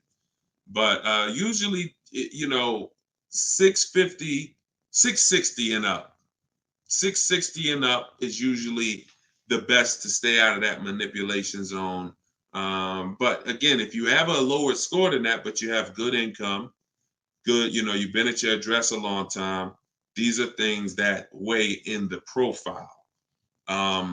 You've been on your job a long time, versus, hey, you might have a 700 score, but you only been on your job for 6 months. That could affect you. So it's not just score, it's profile. But most leases are easier to qualify for than you guys would believe. I got my first lease and I had a 6-something credit score. Now I did have to pay, I remember, like $25 more because of my credit score. I didn't get approved at the first tier. I went up like $25 or something like that. But I was still paying $256 a month for a brand new Pontiac G6. It's a $20,000 car. So I had friends that were paying $500 a month for Toyota Corollas, $20,000 cars. $23,000 brand new Toyota Corolla. They're paying $500. They're paying, and I'm paying $256. These things make a difference in households. Thank you for answering, brother. Just purchased your book too on your website. Enjoy it, brother. Now, I don't even say enjoy it. I use it. Use it. And there's 2 ways to use it. I don't recommend going through the book and then shopping. I recommend you don't, the book is written in a way where I ask you, it's like if you called me and said, hey, D, what's my first step? Here, do this, and then call me back. You wouldn't call me and be like, Deshone, give me all the steps. I wouldn't give you all the steps because you would forget them. I would tell you, all right, how many years we keep in the car? 4. Okay, we leasing. How many years we keep in the car? 10. All right, we purchasing. Then we're gonna move to the next question. We need to do our equity assessment. Go on these websites, call your bank, get your payoff, do these steps, call me back. Okay, boom, I did that. All right. So once you put those things in an order, you'll see that you threw me off, Dolan, throwing that question up. But yeah, Rhino should. Oh yeah. Anyway, what I was saying is use it. So you could go through the book. I would recommend you go through it, do one step, check it off before you move to the next step, so that by the time you get to step 7, I'm congratulating you, saying, let's get ready for delivery. Not, oh, I'm at step 7. I read the whole congratulations. Oh, that was so nice. That nice message you write to us when we get our cars at the end. That's nice, Deshone. You shouldn't be reading that until you got your car. You get what I'm saying? I'd rather you go through the book that way. It'll be a lot quicker, a lot more effective for you. All right, but use it. Use it. Great. All right, Dolan, throw that up for me now. Thank you, man. Appreciate you. Okay, Freon on YouTube said, what about refinancing when the rate drops? Absolutely. If I'm buying a car and I'm paying a high rate, what is considered a high rate, 7-8%, depending on the gun. Now, there are times where rates are high. That's the best offer you could get. But there are times where we know rates are 3%, 3%, 4%.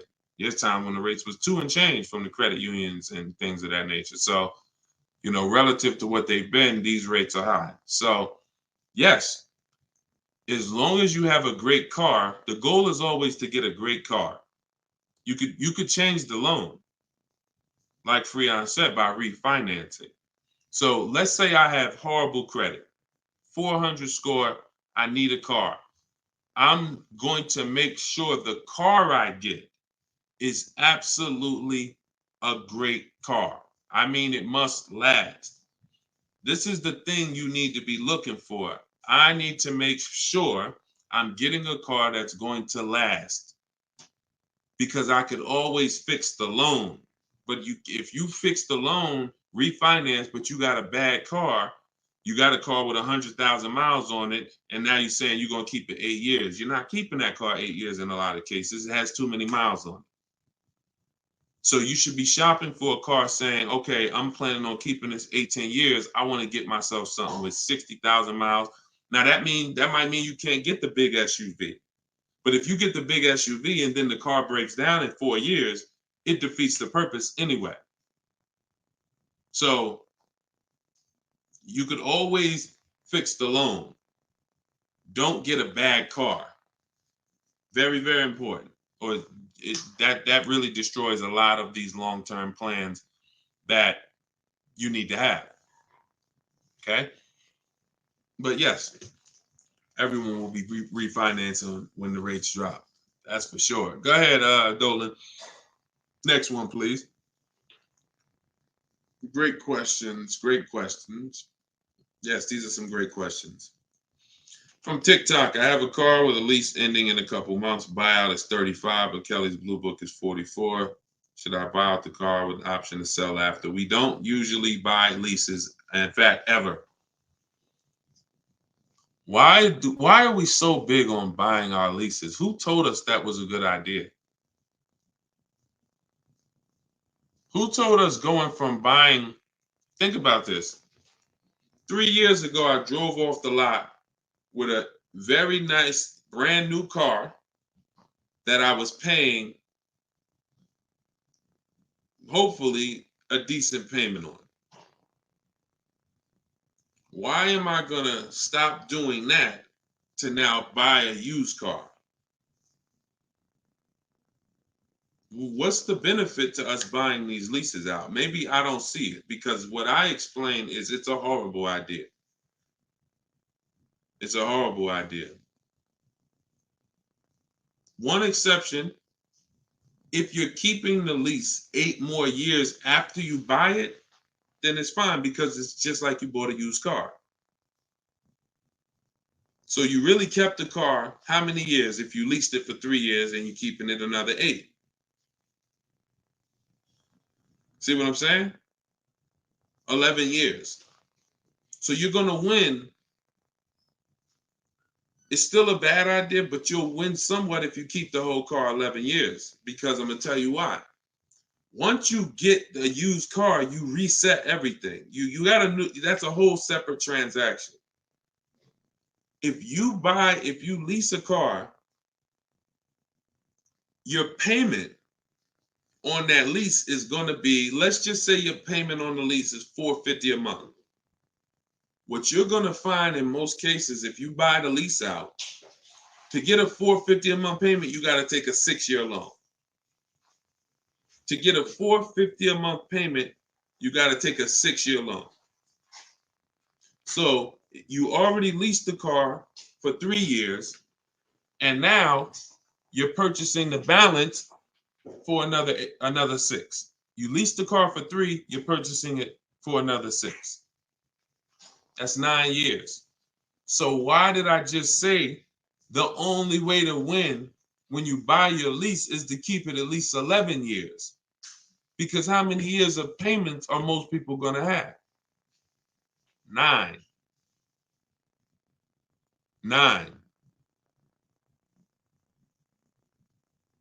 9. Can we let that sink in? A person who buys their lease, like most people are going to buy them with 6-year loans, you're paying for 9 years on the same car. 9. Even if you get a 5-year loan, 8 years on the same car. So it'd be a shame to go pay 8 years on the same car and then turn around and do that all over again. So you want to keep it long enough to at least, hey, I had 2 years of no payments though. I had that car 11 years. I only had 2 years of no payments on it. That's a pretty bad way to live. You're paying on 9 years old, 8 years old, you're still paying on the same car. 7 years old, still paying on the same car. This is why buying your lease is a horrible idea in most cases. From the start, you should either be leasing or you should be buying a used car. It's one or the other.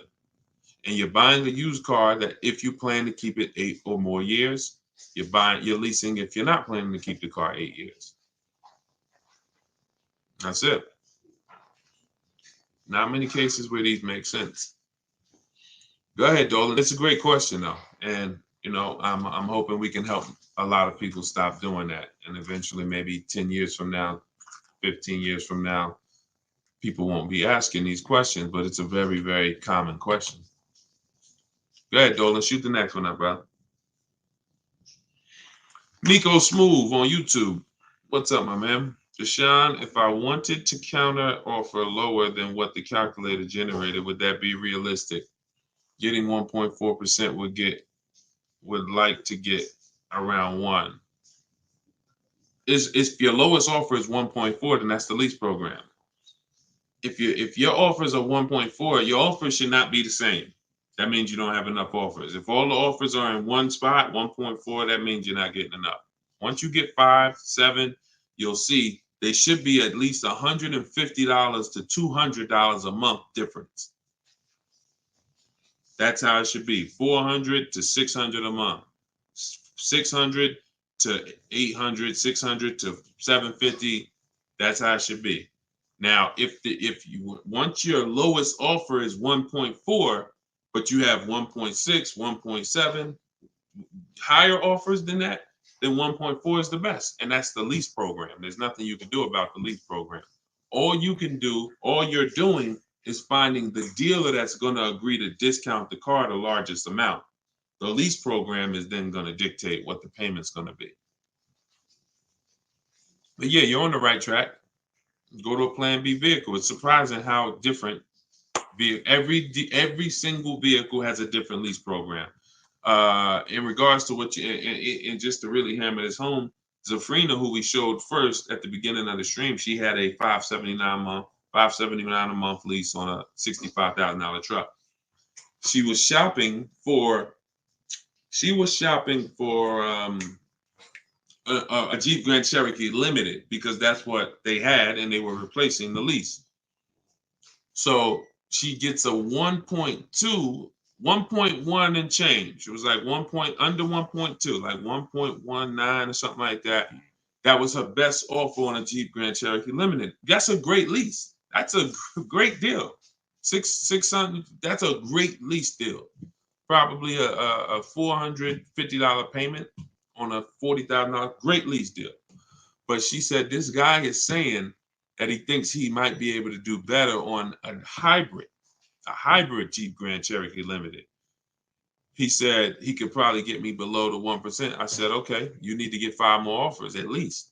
Because what if he's saying he could do better on that version, that means that version has a better lease program, which means you need to get your 5 offers again. She called me 48 hours later. Well, she posted in our group saying that she had gotten that $579 a month, which was a 0.88% lease.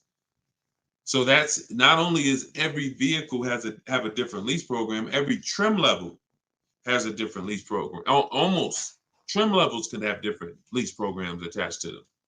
In many cases, they do. All right, great question though. You could also wait it out, Nico, if you have a little more time and see what the programs are next month. Go ahead, Dolan. You can shoot the next one up. Can you lease a car if you have a bankruptcy? Sure, but you need to rebuild your credit. You need to get your, if you start in blank, I know people that have had a bankruptcy, got a discharge, and they are at a 700 score in like a year. So I will be following Shonda Martin. I recommend her to everybody. She has great strategies on credit. She does a lot of live streams like me, and she has great strategies. So I think she's on every platform. Yeah, she's on every platform that we're on. So Shonda Martin. But yeah, get yourself up to like a 680, which is not hard to do because you're starting fresh. Many times a Chevy or Ford, a Honda, Hyundai, Mazda, Subaru, these leases don't need you to be incredible. If you have a good job, long history on your job, and a 680 score, you're going to get most of these leases. These are not like luxury leases to the point where they're snooty. All right, go ahead, Dolan. Genesis on YouTube. So how can you lease out of state with the current lease looking to trade in? But I heard Deshone say out of state lease deals are good. Well, if it's the best offer, you go as far as you need to go to get 5 offers. In my book, we use my 25 to 5 strategy, where you're connecting with 25 dealers online in 20 minutes. We go to their websites using the contact tab, and then you have a template of mine that you copy and paste. If you're going to do it your way, you're just writing in, all the details of what you want, when your deadline is, what options you're looking for, what you're over. This is all stuff I walk you through in the book. What you're looking for. Really, it's about the car. You're not saying, hey, I'm looking for a lease quote, I'm looking for a purchase quote. We need to find out who even has a car before we start talking about money. But then the goal is that you got to get at least 5 offers. You got to get at least, and you have to do the equity assessment to see if there's any equity in your current lease. You don't want to return that, and you don't even know if there's any equity in that lease. And the only way you know that is the offers you get are higher than the payoff. It's very simple.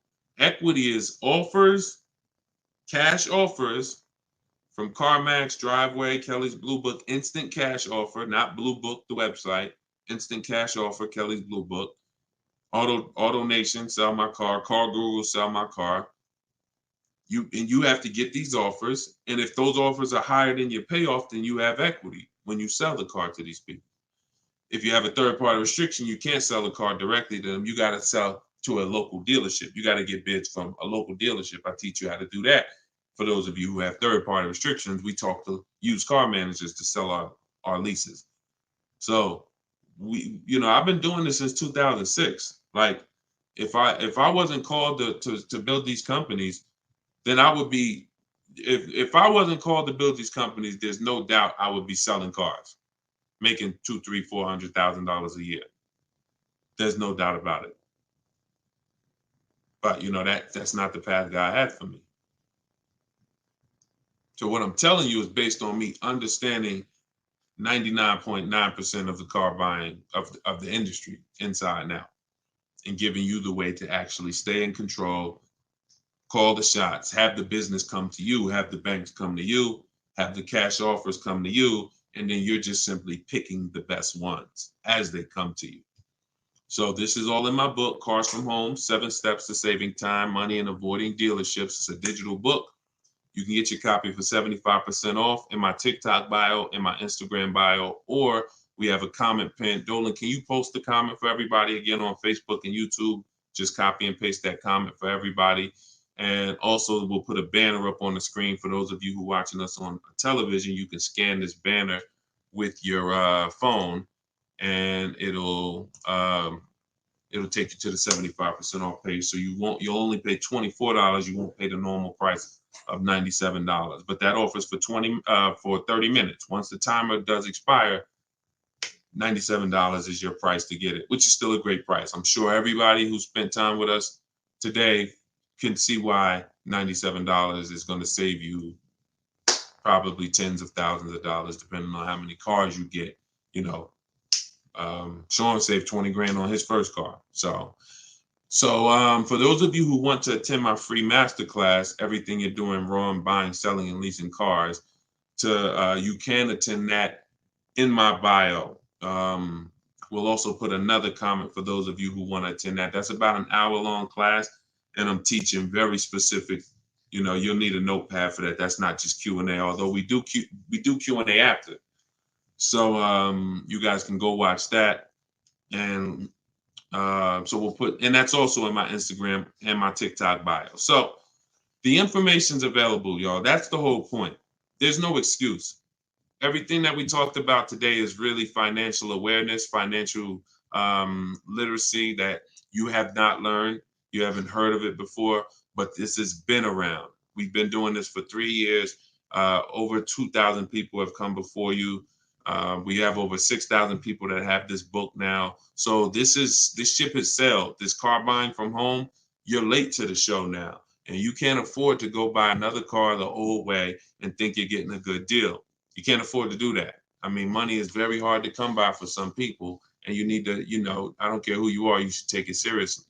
So this is why we're here. And so you can get it from my free videos, from these Q&As, in my book, in my masterclass. I don't care how you get it. You want to join me in Maps Academy and have me coach you through your car buying.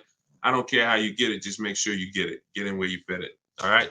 So that was episode 17. All right. We'll see you on episode 18.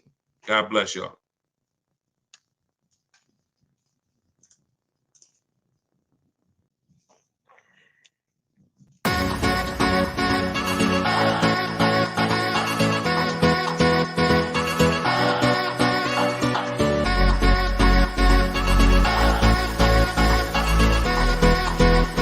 The worst possible thing you could say when you walk into a car dealership. I spent 5 years with Mercedes-Benz, 5 with General Motors, and the worst thing a person could say when they walk in is, if you could just get me to this payment, we got a deal.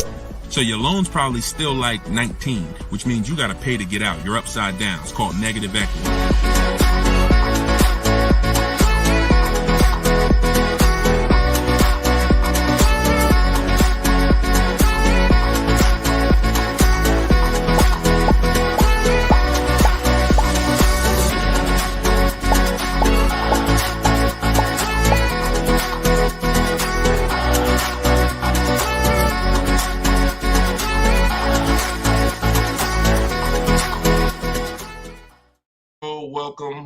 Welcome.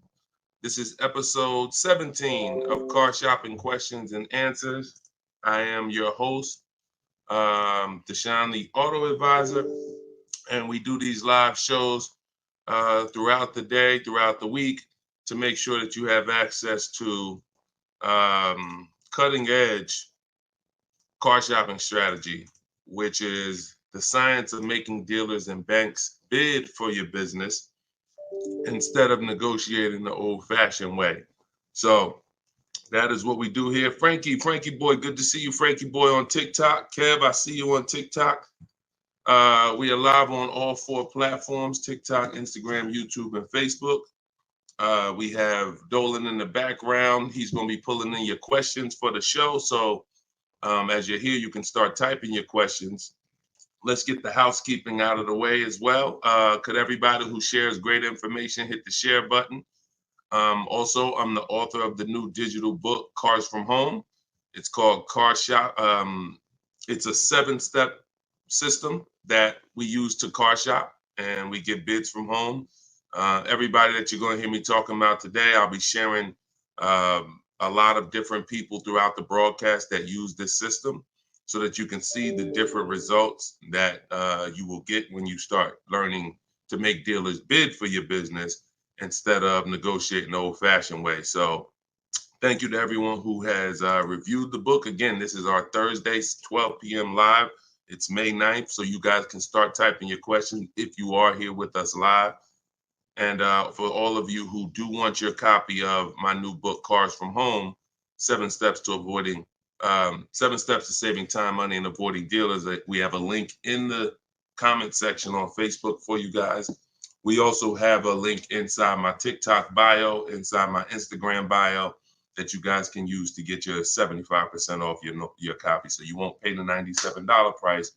You'll pay $24, but it's only for 30 minutes. So once the 30-minute timer is up, the price is $97, and it's a great price. So all of these people you'll be hearing throughout the show have used the strategies that are in this book to save thousands and thousands of dollars from home. And that's where I'd like you to be as well. So, Dolan, as you get the first questions coming in, feel free to throw them up, and we'll get right to it, y'all. Let's go. Whenever you don't see the banner above me, you know we're actually live. When you see the banner, that means we're rebroadcasting, because we do rebroadcast this show throughout the day. But whenever you don't see the banner, that means we are absolutely live. Okay, so start typing your questions. Type them fast, and we'll get to it. T. Del Mar on Instagram. I'm leasing. Now test drive. Why do I ask for an older salesperson? Won't any salesperson be okay? No, any salesperson will not be okay. Some salespeople will bring you in for a test drive. we talk to people who are experienced in the dealership. So when we talk to them and we ask them, do they have a car that we're coming to see? We know 9 times out of 10, they're going to be honest with us. You get a new kid on the block or a salesperson who doesn't care about this stuff, they'll get there. Who's ever gotten to a dealership, was coming for a test drive, and then the dealership said, oh, that car got sold, or that car is not here anymore by the time you get there? If you've ever had that happen, type me. You set up a test drive, you come in, oh, I was coming to see that car. Oh, it sold like, 2 hours ago. It just sold. See, when you're dealing with experienced salespeople who are honest, exactly, Peaceful Grace on TikTok, you understand. So this is why every step that I teach is important. Even things that you might see, okay, why is he telling us ask for this person? It's because if you don't, you run the risk of running into a salesperson who doesn't care. Oh, you'll get there and just, oh, well, that car sold, but hey, I might have another one. Let's look at some other ones. No, we don't go for that. We don't go for that. Our test drive is strategically set up to try to guarantee a successful test drive where we can be in and out that dealership in 20, no more than 30 minutes and coming home. Okay, let's go. Nothing is left to chance. All right, go ahead, Dola, shoot the next one and keep your questions coming, everybody. We'll try to get through as many as we can.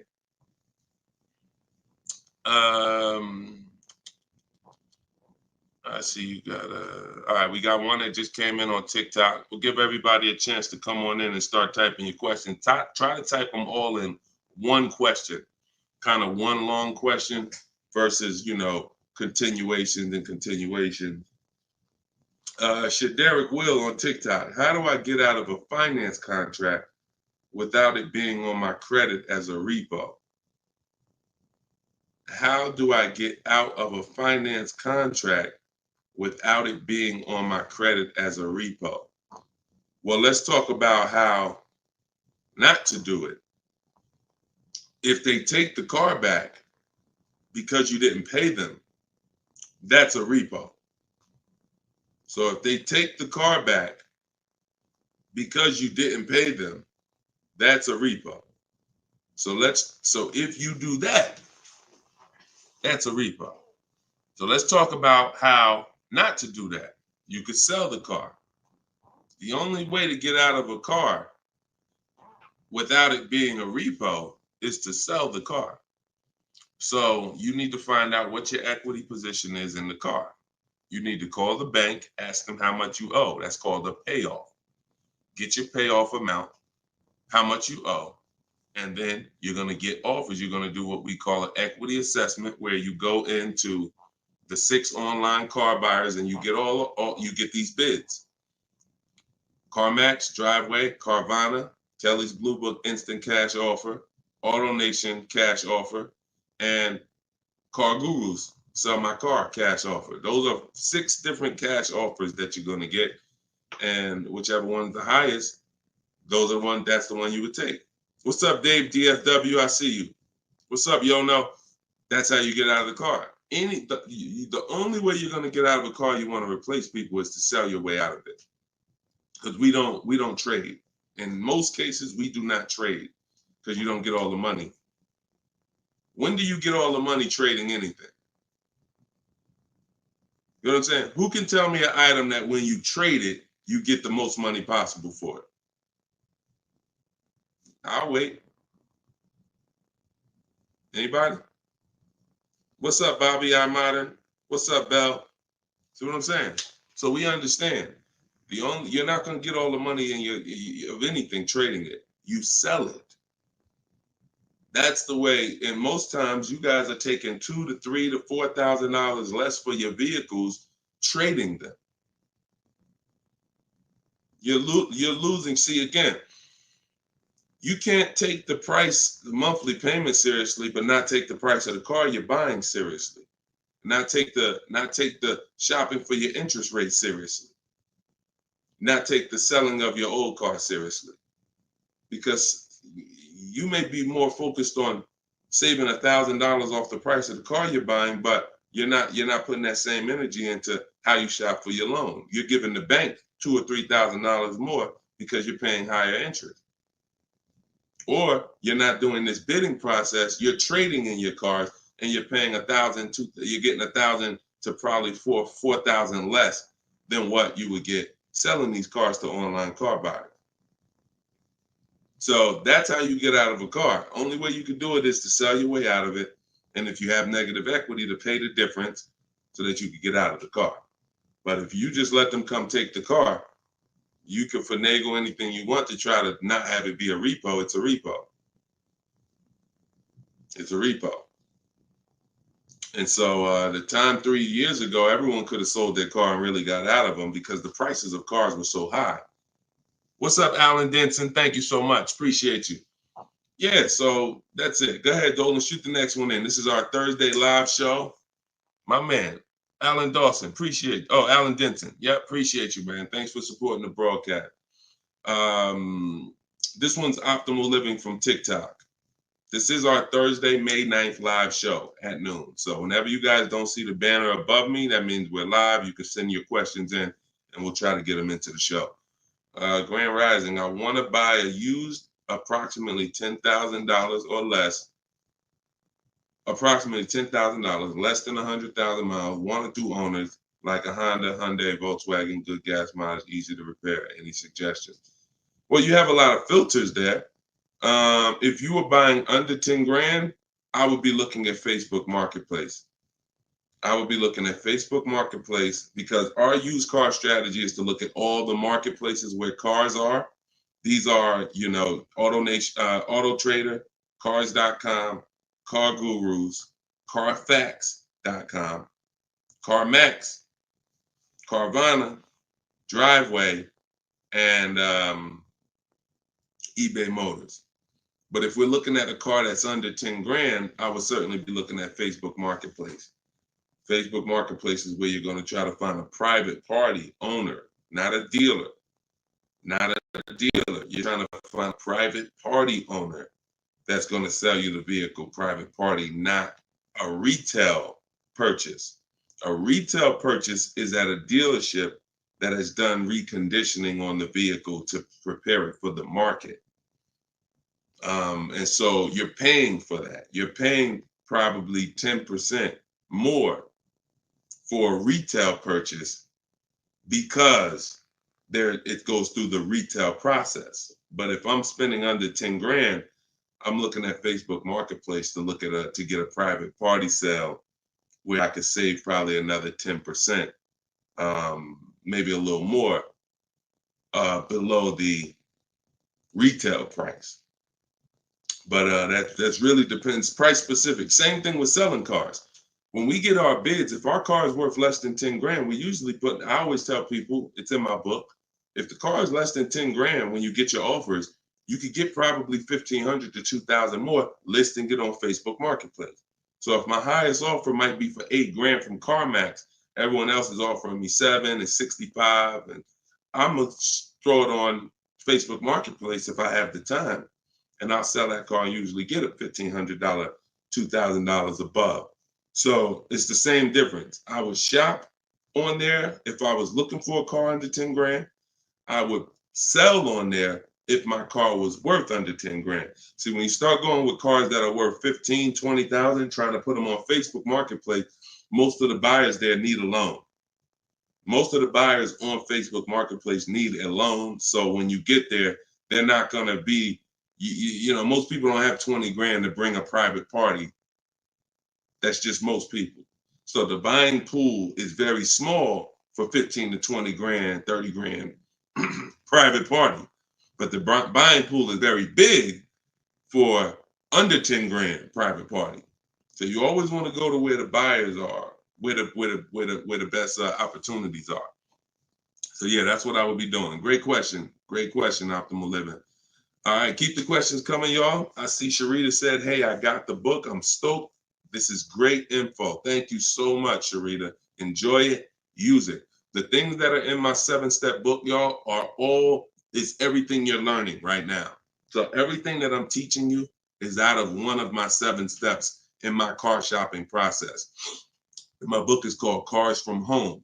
So it's all designed to teach you the science, walk you through the science step by step of doing 90% of your car purchase from home 90% of your savings are done at home, not in a dealership. The only thing we're doing in a dealership is test driving, is having our car appraised if we have a third-party restriction by a used car manager, and picking up our car if they don't deliver. Those are the only three things we are doing inside a dealership. All the negotiating, the price saving, the shopping the market, the research, the working with the bank, that's all done at home. And some people, some of you are going to do 100% of your purchase from home. If it's a new car or a lease, some of you could do 100% of it, because if the dealer delivers, literally you never went into the dealership except for the test drive, and then we get our bids and we make the we accept the best offer. This is somebody who just got a bid. You can see the dates not too long ago. Look, I contacted 25 dealers. Some of you know my system is used to, we connect with 25 dealers, with our goal being to get 5 offers.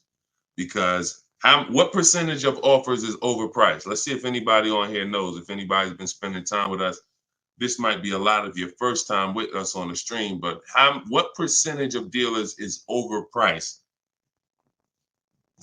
Let's see who knows.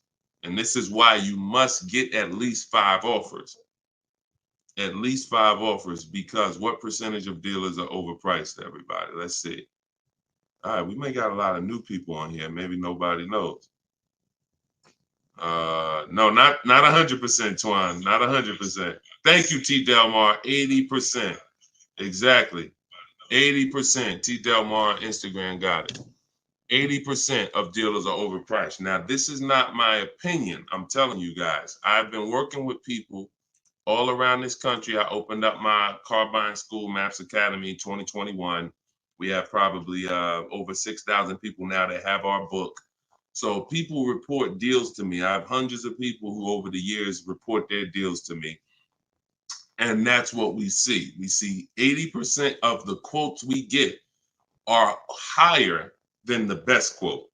So when you get your 5 offers, one of them is going to blow the other ones away, but the other ones are going to be significantly higher. And when you look at somebody like this is Teddy. Teddy he said, I received 10 offers. He said, I only use the scripts provided. So in my book are the scripts he's talking about that you copy and paste. This dealer's initial quote came back at 937. Using the counter offer calculator, which you have in my book as well. Using the counter offer calculator, I countered at, I closed on this, wait, hold on, I can't even read. I closed on this 2024 BMW i4. MSRP is $73,855. $73,000. Pay attention to this, y'all. I counted at 829. He came back with 856. My highest offer during this process from a different dealer was 1123. My local dealer, there's a lot happening here in this post if y'all pay attention and dissect it. My local dealer came in at 986 and even told me in an email that he didn't think I'd find a better deal out there. I didn't speak to one salesman on the phone until after the credit was ran and the deal was secured. I even got them to cover my last 2 lease payments.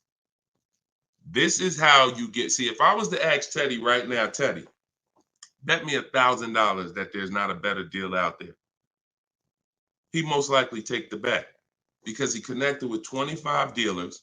He got 10 offers. He used it. You can never accept a deal without countering, because we don't know what the bottom is until they say no to the counter, or until they say, no, I can't do that, but I could do this. Now we know they're at the bottom. So all of this stuff can't happen. You're not going to have price assurance, which means you guarantee you paid the lowest price, and you're not going to be able to get these numbers until you sit at home and start getting the offers at home. It is impossible to get these types of numbers, this type of confidence, this type of assurance walking into one dealer. Even if you got a good price, there's no way you even know it's a good price until you have enough offers to know this one right here is the best offer. He might have thought his local dealer was making him the best offer at 890. What he says, local dealer came back 986, because remember he has other offers that are 1100. But if he accepts that offer, he's never pulling away in this BMW for $856 a month, a $73,000 vehicle. Now, again, I'm gonna ask y'all before we pull up the next question, and we are live right now. It's Thursday, it's May 9th, and this is our 12 p.m. show. Once again, I'm gonna ask y'all a question. When you look at what he's paying, some of you have seen every $5,000 on the price of a car is how much a month?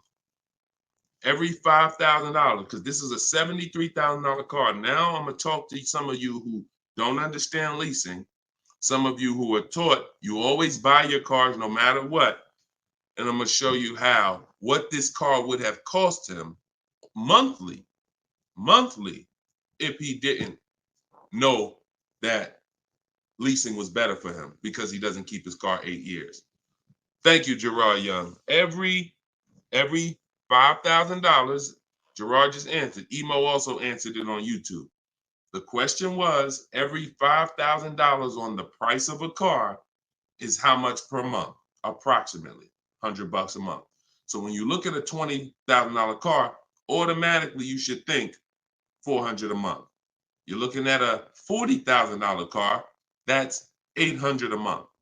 You're looking at a $50,000 car, that's $1,000 a month.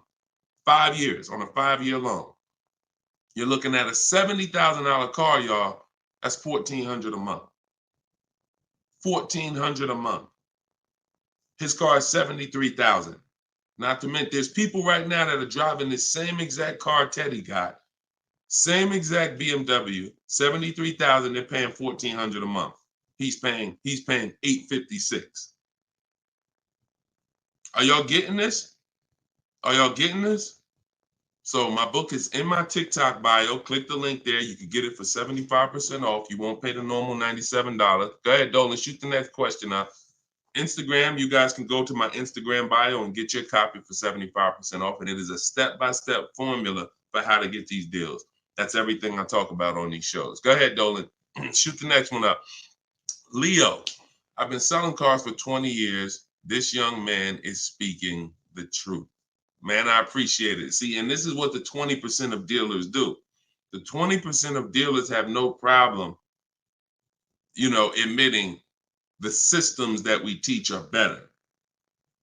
Because we're not trained as car salespeople. Sometimes you think car salespeople are really trained. The only thing we're really trained on is negotiating and how to get you to say yes. We're not trained in finance, not trained to teach you about leasing.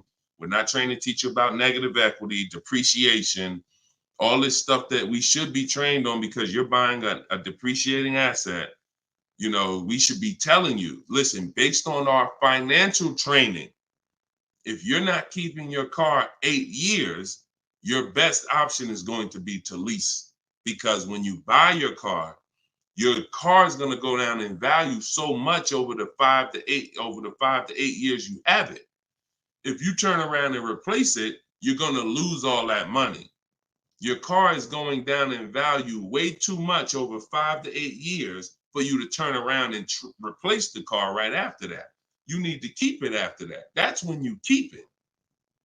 8 years of that's when you keep it, because now you're like, man, I put all this money in this car. Yes, it may not be worth what I bought it for, which was $40,000 8 years ago. It might only be worth $10,000 today, but I'm gonna keep it now because 3 years from now, it's gonna still be worth probably $8,000. It might be worth 10 today, but because it's 8 years old, in 2 more years, it'll be worth $8,000. I'm not losing that much money anymore.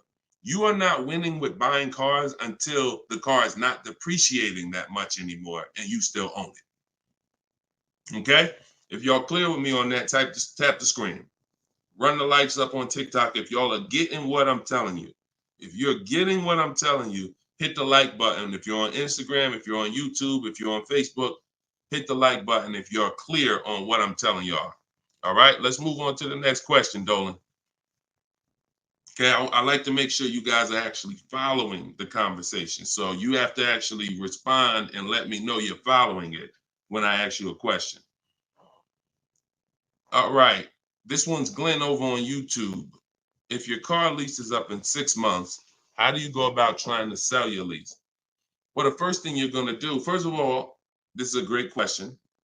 Glenn said, how do you sell your lease? Now, step 2 in my process is called the equity assessment. My book is called Cars from Home, 7 Steps to Saving Time, Money, and Avoiding Dealerships.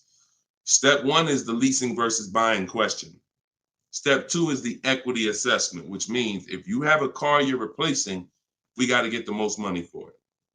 And that's never going to be with a trade. So we have to see, is there any equity in our lease? Now, we are not assuming this. We are going to do this process and see, because some leases have no equity. Some leases have a good amount of equity. Like, hold on, I just had somebody write me talking about equity they got in their lease. Hold on. Didn't talk to, I think it was this person. Oh, but I cut off their post. Somebody said they just got $4,000 here, and I always like to say this. I always like to show this stuff so people understand. You know, we operate with documentation. So when you are getting how you determine if you have equity is with cash offers, not with algorithms. Kelly's bluebook.com. Blue Book says my car is worth this. That means I have equity. No, Blue Book doesn't buy cars. So what you want to do is you want to determine if you have equity by calling your bank. You're going to get your payoff, which is how much you owe. And then you are going to go on the websites that I'm laying out for you. It takes you 20 minutes. If you can't take 20 minutes to go on a website to fight for your money, you don't deserve it. You're going to CarMax, you're going to Driveway, you're going to Carvana, you're going to Kelly's Blue Book Instant Cash Offer, where they connect you with a local dealer to get a cash offer. You're going to Car Guru, Sell My Car, and you're going to AutoNation, Sell My Car. And that's going to give you up to 6 offers. And if you have a lease, you need to ask your bank, do you have a third-party restriction? And if they say you have a third-party restriction, then if you have equity, you're going to be selling to a local dealer, not to one of the local online buyers. If you don't have a third-party restriction, we sell to the highest online buyer. If you do, we sell to the highest bidder among used car dealers. So it's just simple. There's different processes. I don't teach one size fits all car buying. So some of you who have a lease with a third-party restriction, you're going to use one strategy. Those of you who don't have a third-party restriction, you're going to use a different strategy. Those of you who don't have any money you owe on your car is paid off. You don't need to call your bank. You just need to go on those websites and get the offers. So, and when you're on there, if you have a lease, there's going to be a part where it says, is your car owned, financed, or leased? You want to put owned. It's very important. Don't put lease, because it triggers something in their websites. So that's step 2. I go over this thoroughly in my book. This is called the equity assessment. You can't, listen, you need to get bids. Bids. That is my favorite word, that multiple offers. The reason why you are not saving the money that you could be saving is because you're not getting bids. The reason why you don't have the confidence when you leave a dealership that you got the best price is because you're not getting bids. It's very simple. Start getting bids and you're going to save more money and make more money selling your cars, and you'll see why we don't trade in cars. That's the equity assessment. Okay? Step 2 in my book. Go ahead, Dolan. Shoot the next one up. All right. Yep. Wanda said my last lease had 5,000 in equity on TikTok. Amen. I sold the lease a couple years ago when prices were super high. I made $10,200. My mother did. I made $9,000 on my Jeep Grand Cherokee. That was in 2021, I believe, 2021. Yep. It was ridiculous money. So the 9, 10 grand, 12 grand lease, those are not really there anymore. But we still see people that are making 2 and 3 and 5,000 for sure. Rudy on Facebook, how are you? Good afternoon, Deshone. I'm new to the live stream. Welcome. Who's new to the stream? If this is your first time here, type 1. Type the number 1 if this is your first time here. I'm looking for a 2020 SUV, Mercedes GLB 250, 4MATIC, less than 20,000 miles. Drives over 120. I see you, Yvette. Drives over 120 miles daily. We have been looking in different car websites. Still haven't found one that matches our max of 30K. Any suggestions? We live in New Hampshire. We've been looking in Massachusetts as well. Should we be expanding our searching area? Thank you for your help and keep up the great work. Absolutely. Yes, you should be expanding your search area. If you're looking for a 3-year-old vehicle with less than 20,000 miles, right now, you got to look at the age of the car. When you're searching for a used car, you got to remember a car comes out the year before the year we're in. So if a car is a 2020, it was released in 2019, most likely, which means you're calculating the age based on then. So if you're looking for a car that was released in 2019, and right now we're in 2025, you're looking at a car that's 6 years old. If you're looking at a car that was released in, 2022, and we're in 2024, then it's 2 years old. So you need to look and say, okay, how old is the car I'm looking for? And then we can look at the mileage.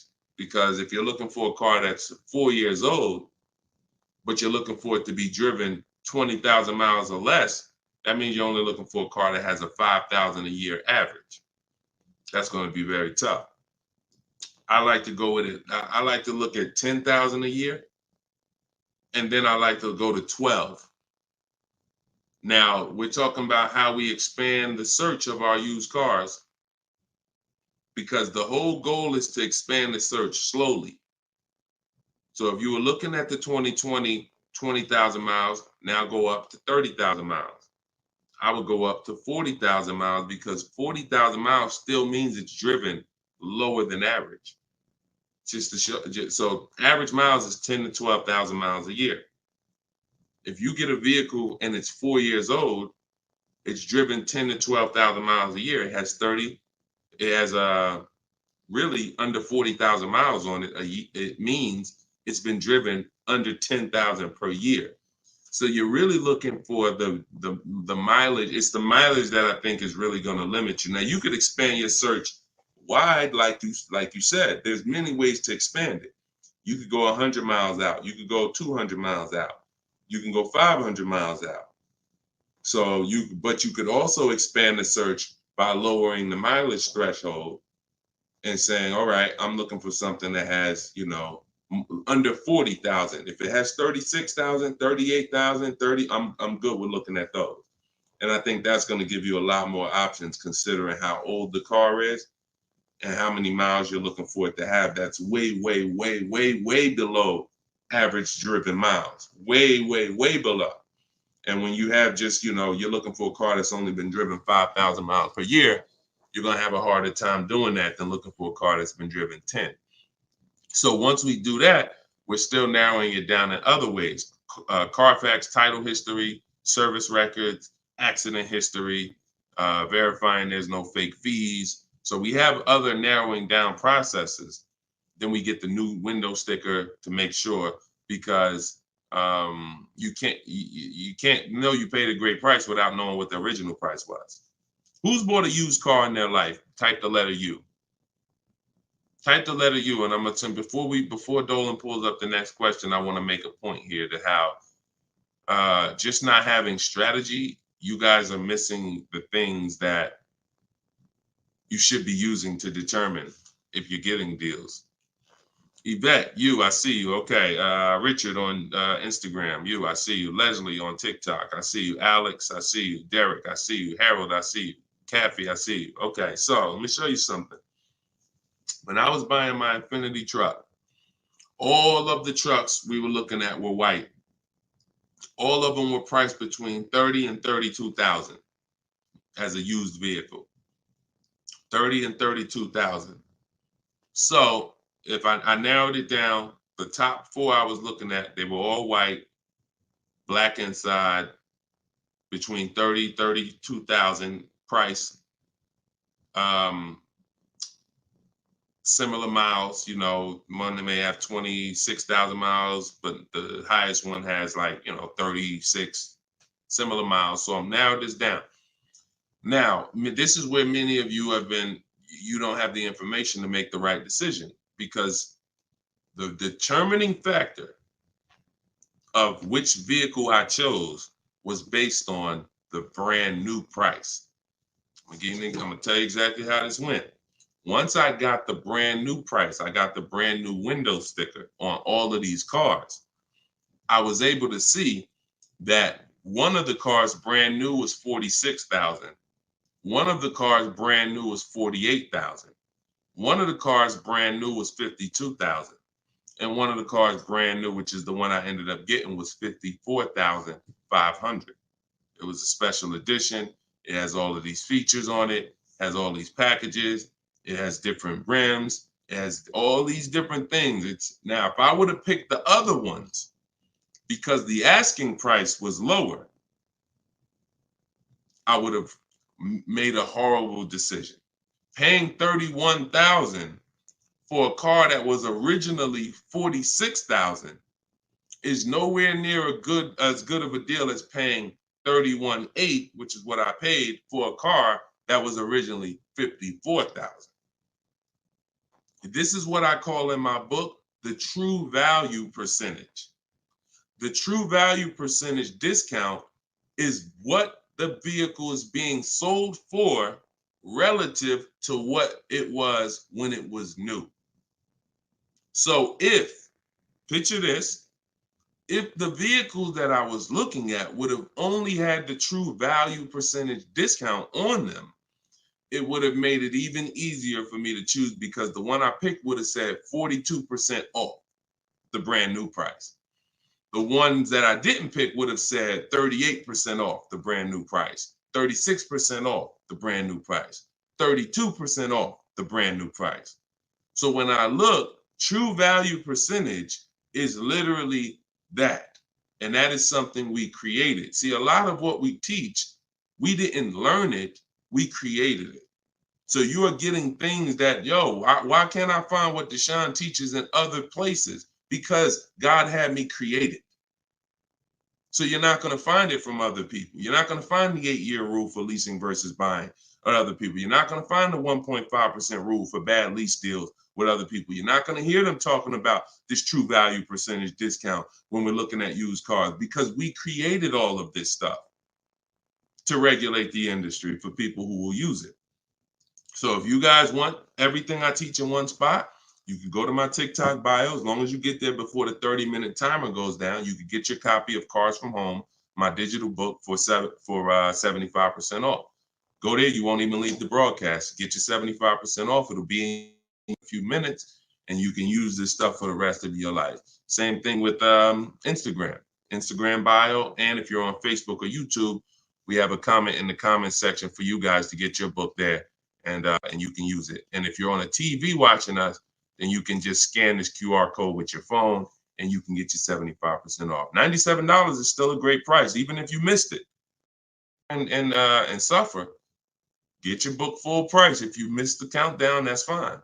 But the money that you're going to save is going to be dramatically multiplied versus what you spend on this book. Okay, Dolan, shoot the next question in, y'all. We are live. This is our Thursday, May 9th show, 12 p.m. So whenever you don't see the banner above me, that means we're actually live, and you guys can type your questions and we'll try to bring them onto the show. Helena, what do you consider a good interest rate? Well, this is a relative question. It's the same question you're asking when you say, what do you consider a good discount off a car? How much should I pay for this car? We only pay when someone wins the bid. So we teach something called the bank bidding war, which I also created. You have been taught that, don't let these dealers run your credit, or always get, who's been taught any of this stuff? Always get your own pre-approval You know, never use the dealer's banks. Never, you know, all of this stuff. Any way. We teach a process that the credit bureaus allow. The credit bureaus allow us to have an unlimited number of banks and credit unions run our credit with a hard pull, as long as it's within a certain period of time. As long as it's within a certain period of time, when that time expires, they are going to have that weigh on our credit as one hard inquiry in terms of how it affects our score. See, normally when you have a bank run your credit with a hard and then another one, and then another one, each hard inquiry affects your credit. But when you do it the way it was meant to be done, and using the bank bidding war, if one hard inquiry would have dropped your credit 10 points, 20 of these hard inquiries is going to drop your credit the same 10 points. So the way it's done is there's 3 rounds to it. There's 3 rounds. This is for people that are financing. Again, those of you who are paying cash, this doesn't matter. Those of you who are leasing a vehicle, this doesn't matter. That's why having access to car buying advice that's not one size fits all is what you need. Because typically, if you only pay cash for cars and get used cars, that's what you're going to teach people. So everything has a different place. So those of you who are financing a new car or a used car, you're going to use the bank bidding war so that you don't have to ask this question. This is the answer to Helena's question. How do you know? What do you consider a good interest rate? It's who wins the bid. So there's 3 rounds to it. The first thing we're going to do is see, are there any special interest rates on the car we're shopping for? So if we're shopping for a Kia Optima, a Kia K5, and all right, let's see, are there any special interest rates on it? Are they doing anything like 1.9% financing? Are they doing 0% financing? Are they doing 2.9% financing? Anything special? We also need to know how much the term. What's the term? Some people only do 0% for 3 years. That means you got to be able to pay the car off in 3 years or you can't take the deal. If it's 0% for 60 months, that's different. You got a 0% 5-year loan. You got 0% 6-year loan. So we need to see, is there anything special on the car? We do that for new and certified pre-owned, if we're looking for a certified pre-owned. Now, if we find something, sometimes that could prevent us from even needing to do any other interest rate shopping. If they're doing 1.99 for 60 months, you're not going to find better than that. No bank is going to do better than that. So that's why it eliminates the rest of the rounds in the bank bidding war. Eliminate it. But let's just say that there are no special interest rates. Now we're going to revisit the bank bidding war in round 2, which is after we find the best price on our car. See, because some of you, when you go shop for a car, you're thinking, how much should this car cost? Oh, what's the monthly payment should be on this car? The monthly payment is between you and the lender. It's not between you and the person you're buying the car from. See, this goes back to our point, which is you must set up your car buying transaction from who you're getting your loan from. The process of shopping for the best price on your car is different, or should be different. If you listen to me, it will be different than the process of you getting the best price on your loan. The best price on my loan is a different process than getting the best price on the car I'm buying. So now, once I start now looking for my car, getting my bids, get the best price on my car, now it's time to come back and get the loan involved. See, many of you are focused on what the best monthly payment is on the car, but you're not focused on finding the dealer that has the lowest price. That's focus number 1. Before we think about what is our monthly payment, we are thinking about what is the dealer? What's my process for finding the dealer who's going to sell me this Kia K5 for the lowest price? Who's going to sell me this $40,000 car for the lowest price? Once I find that dealer, Now it's time for me to come and get start shopping for my loan. See, and the reason why this works so well is because there's a process to it. We're not winging this. The reason why any fighter who goes into a fight and they're winging it, they are in a position of struggle. We don't wing it. That's why when you see my 7-step process in my book, it's 7 steps. In Matt's Academy, my car buying school, it's 7 steps. Whether it's video, whether it's the book, it does not matter. It's 7 steps because the process does not change. A process should not change based on whether you want a new car, used car, a lease, a luxury car, an exotic car. It shouldn't change. So once you find the best price on the item, now you're coming home and you are going to now contact online banks, your bank, your credit union, and you're going to get all their offers. This is round 2 of the bank bidding war. Round 1 is any special interest rates on the car. No? All right. Then we go find the best offer on our car. Now we're going to start round 2, which is our bank, our credit union, online lenders, all submitting bids for our rate. Round 3, once that's done, round 3 is we call the dealer who we have the car on hold with, and we tell them the best rate we got, and we give them a chance to see if they can beat it. That's round 3, because the dealers have another 5 to 7 to sometimes 10 banks. So see if they can beat it. So now you have 3 rounds of individuals competing for your interest, for your loan, to give you a loan. 3 rounds. First is the special rates. Second is you, your bank, your credit union, online banks. Third is the dealer's banks. And so when you leave, you already know I got the best interest rate. I guarantee it because I had 15, 20 people competing for my bank, for my loan. And that if you do that correctly, you are going to see that it weighs on your credit at the end as the same as one hard inquiry. That is what the bank bidding war. When you get my book, I email you a copy of the bank bidding war with it because I haven't merged the bank bidding war into my book yet. That's an update. Yes, that's an update. So all of you who had the book prior, when I update the book, you get the new book. You get the new book.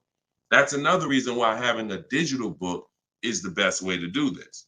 Because when things change in this game, when websites change, people go out of business, I update the book so that things can stay fresh. That's a beautiful thing about having a digital book. So the banner is on the screen. You guys can go to deshonesbook.com on Facebook or YouTube.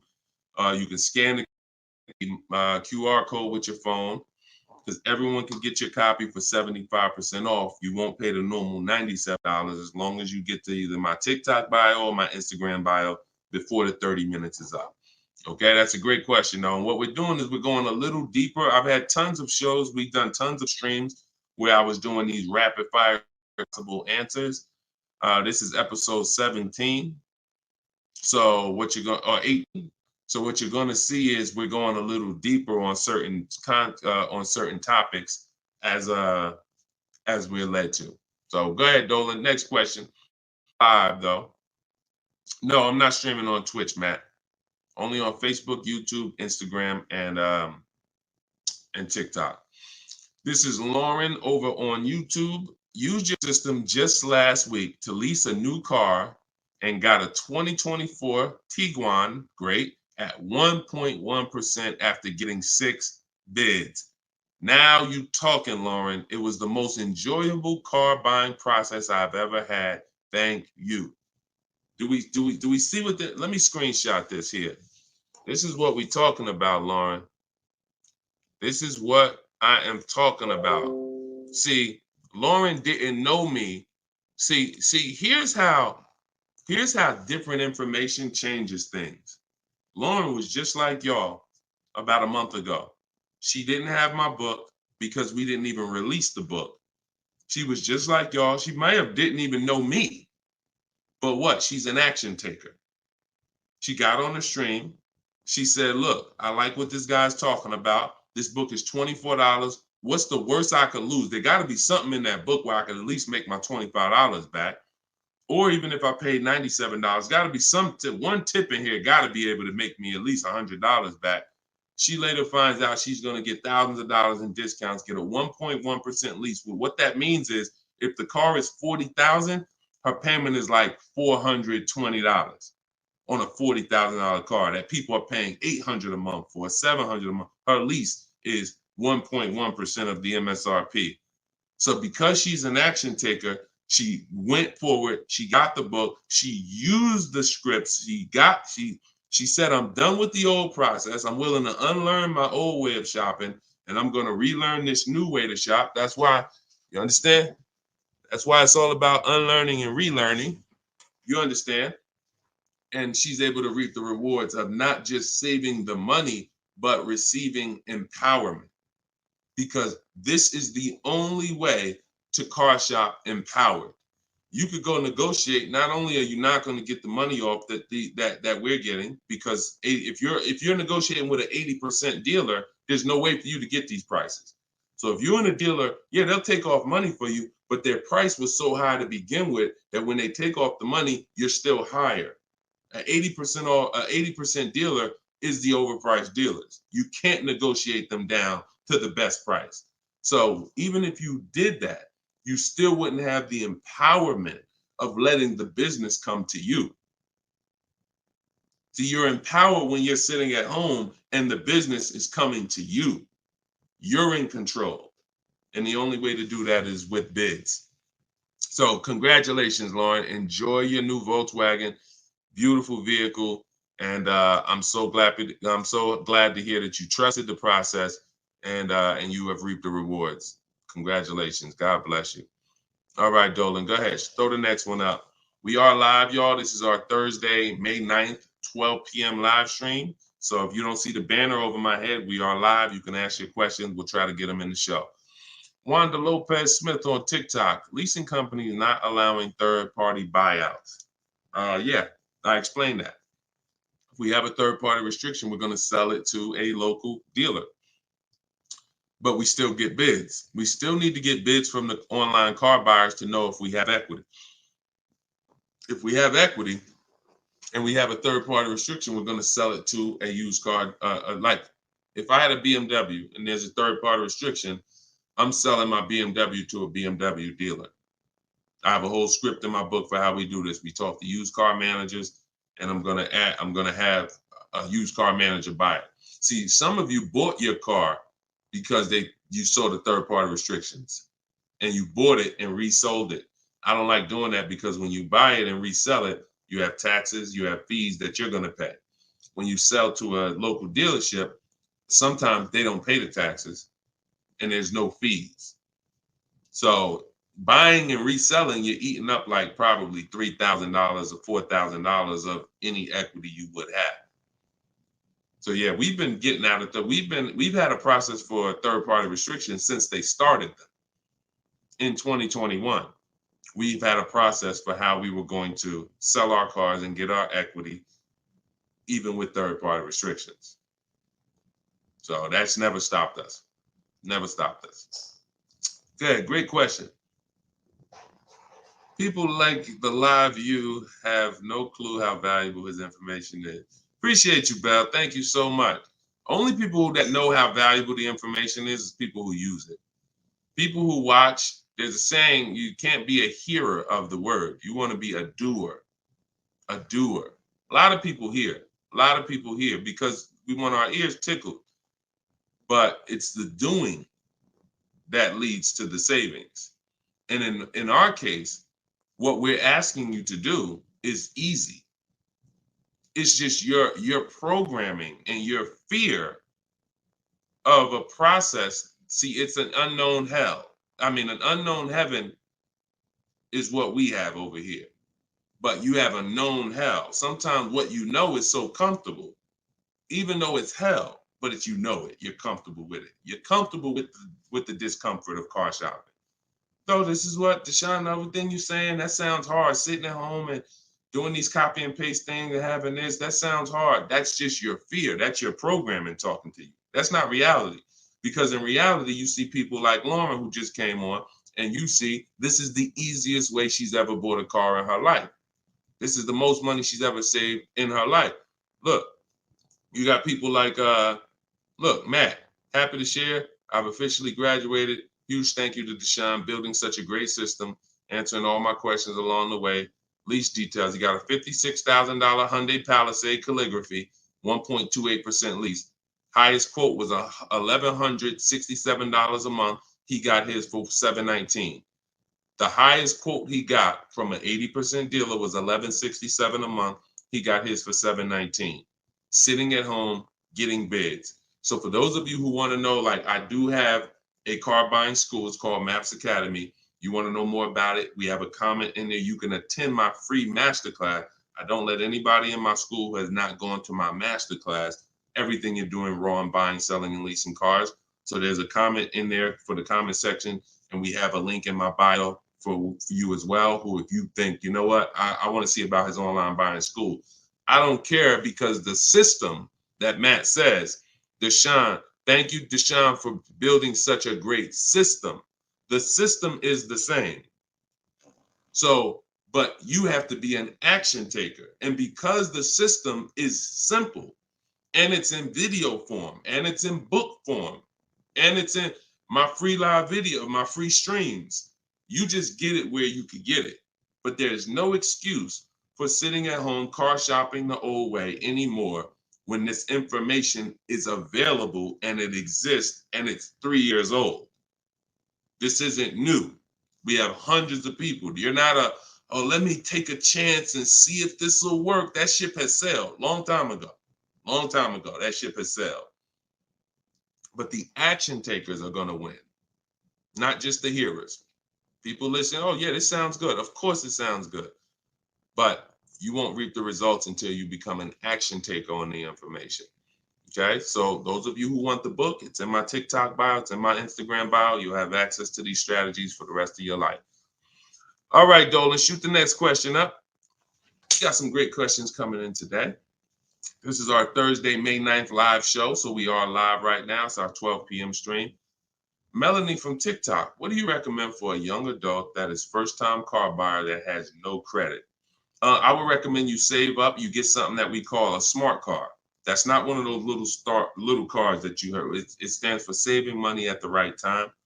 I got a car that's my point A to point B car because I work from home. I got a car. It was literally $4,000. I got it from a grandfather over in South Orange. He was 98 years old, and he still drove until he couldn't drive anymore. Car had 72,000 miles on it, and I got it for $3,750. Literally, it was I got it a year ago, so that was it was an 08 Pontiac G6, 70,000 miles. And that's something that I drive from point A to point B whenever I want to do my run. Because again, I work from home. Most times we take the truck, but if my wife's out, I'll take the car. But I didn't need to spend $10,000, $15,000, $20,000 on a car that I'm driving twice a week. So what I would tell you for you is, if you need transportation, you want to get it reliably, save up some money, get yourself a private party sell on Facebook, pick it up for a couple grand, but you have to be diligent. You want to find it from an owner. You want to find it from an owner who's not driving too much, who maybe they got a second or third car in the family, and that you don't want to deal with these dealers on Facebook Marketplace perpetrating as owners. The owners know the history of the car. They've had it for the last 8-10 years. You want somebody that can tell you, yeah, my little son, this is where Jeremy took the car one day. He was driving to the grocery store. He backed into a car over there right here. You want a person who knows that, not a dealer who just picked up the car and now they're trying to sell it to you for $2, $3, $4 grand. So that's what I would be doing. I would be getting me a very reliable, inexpensive car that I can actually get to work with, make more money. And then once I make money, I will be choosing whether I'm buying or leasing based on if I'm going to keep the car for 8 more years. Whenever you get into spending real money on cars, over 12, 15 grand, this is when you start wanting to ask yourself, am I going to keep this car 8 years or not?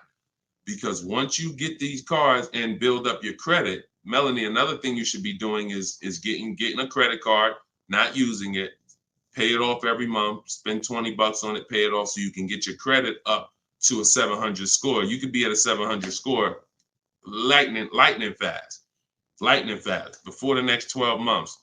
So now what you want is you want a car to drive, get you to where you're going, but then you want to be building your credit now. So now when you're like, okay, I got a job, I'm making money, I want to get me a different car. Am I going to buy it or lease it? And if you're not keeping it 8 years, you want to go for the lease so that you could drive a brand new car for pennies on the dollar, as long as you keep following what we're teaching and getting great lease deals.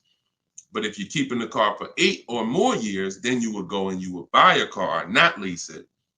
But in order to do that, you want to set yourself up and get yourself up to a 700 credit score. So you should follow somebody like Shonda Martin.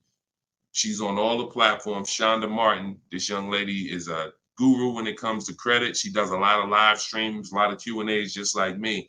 But yeah, you got a great path. But don't go out there and do what a lot of people do and finance a car, no credit, your first car, you're gonna go buy it. Now you're getting a $20,000 car, you're gonna probably pay, $500 a month for it.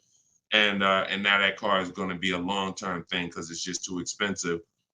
And you just don't follow the traditional route is what I would tell you. All right, I'm glad. It's my daughter. She has a full-time job and now searching for a car. Okay, perfect, Melanie. I think that's a great plan. Because the thing about that car that you're going to get for Facebook Marketplace is whenever she decides that she's ready to finance or lease a car, she can sell that car and get all her money back. If she finds a great car on Facebook Marketplace for $4,000, $5,000, you guys can sell that car and get the whole $4,000 or $5,000 back. You'll get 80-90% of it back. And I like to get whenever it's going to be a short-term thing, I don't want a car where it's going to be a burden to me later.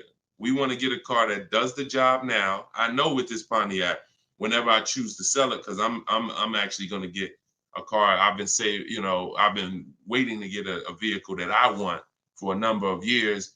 And when I do go get that, I'll sell this one, but I'll get everything back that I spent on that car. I'll get it back. So it's just strategic. It's a great way to move when you know these cars are not costing you money.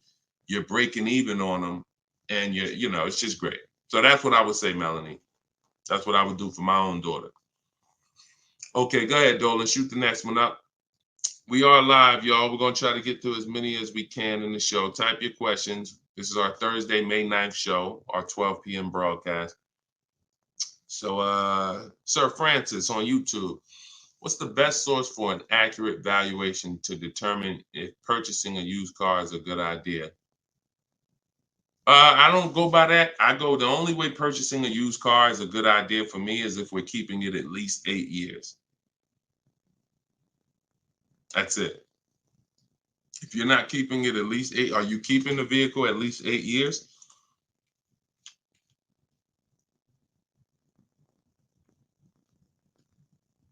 Let's see if we give him some time to answer. Are you keeping the vehicle for at least 8 years, Sir Francis?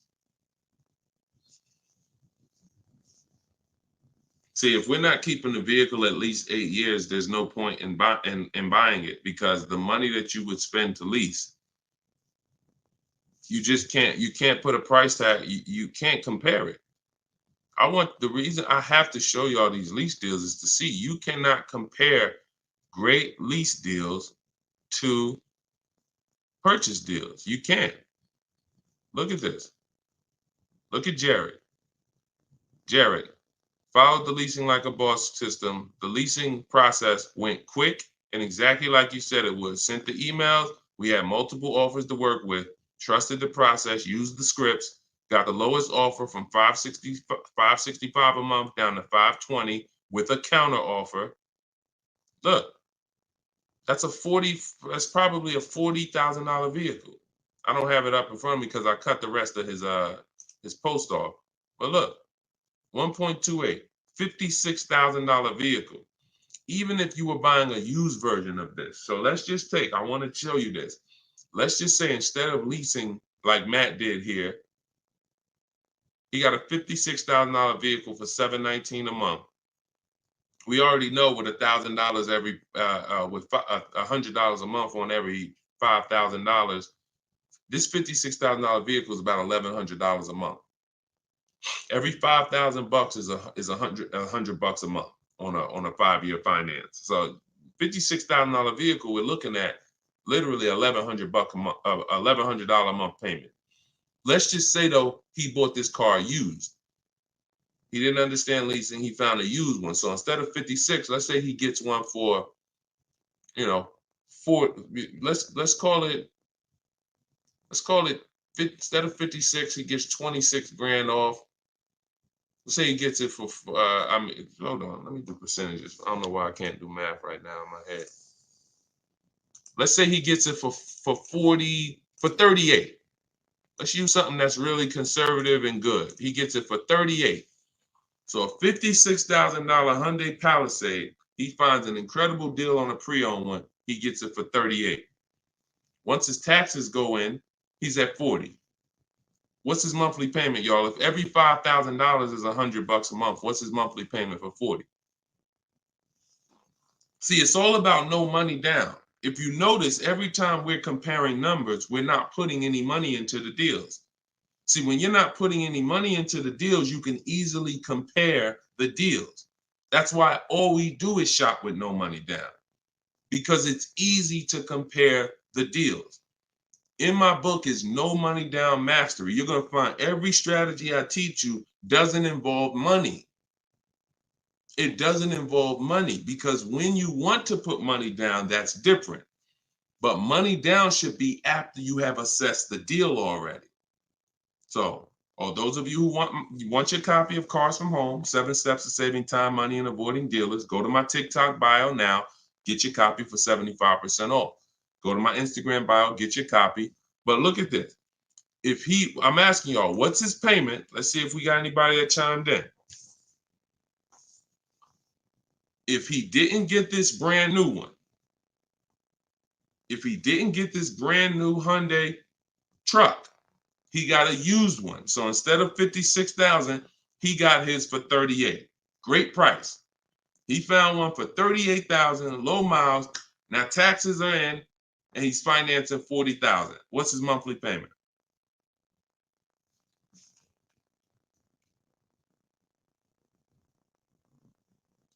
Anybody do the math? Every 5,000 bucks. Well, I'm gonna tell y'all now. Okay, y'all taking a little long. It's 800 a month. Thank you, Derek. Thank you, Derek, on Facebook. 800 a month. So let's look at that. Matt drove off $719 a month, no money out of pocket. Brand new 2024, never been driven, new car smell, fresh out the plastic, $719 a month. Same person who bought that car because they didn't understand leasing, they're paying $1,100 a month. Now there happens to be another one just like it, but it's a 4-year-old one, and it's $38,000, and someone else gets that, and they're paying $800 a month. Do you see how much money those who don't teach you about leasing have cost you? Do you see how much money listening to those who don't understand leasing has cost you? Big money. So I'm either driving a used car and I'm paying more than the guy who got the brand new one. Or I'm driving a brand new one just like him and I'm paying $400, $500, $600 more than what he's paying because I bought the car. Now, when do the people who buy win? When do they win? 8 years down the road. 8 years down the road.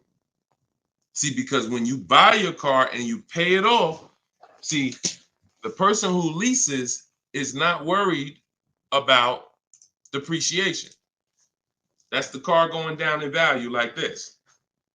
The person who leases is not worried about depreciation. They've already beat it because their lease payment is so low. Their lease payment is so low, they're paying less than what the car's normal depreciation would be. So they beat it with a great lease deal. Now, the people who own the car they're not going to beat it because they own it. So any depreciation is coming against their actual car. If they could have sold the car today for 30, next year it's only worth 25, they lost $5,000. If you were going to sell your car today for 20 and then a tree branch falls on it, is it worth 20 tomorrow?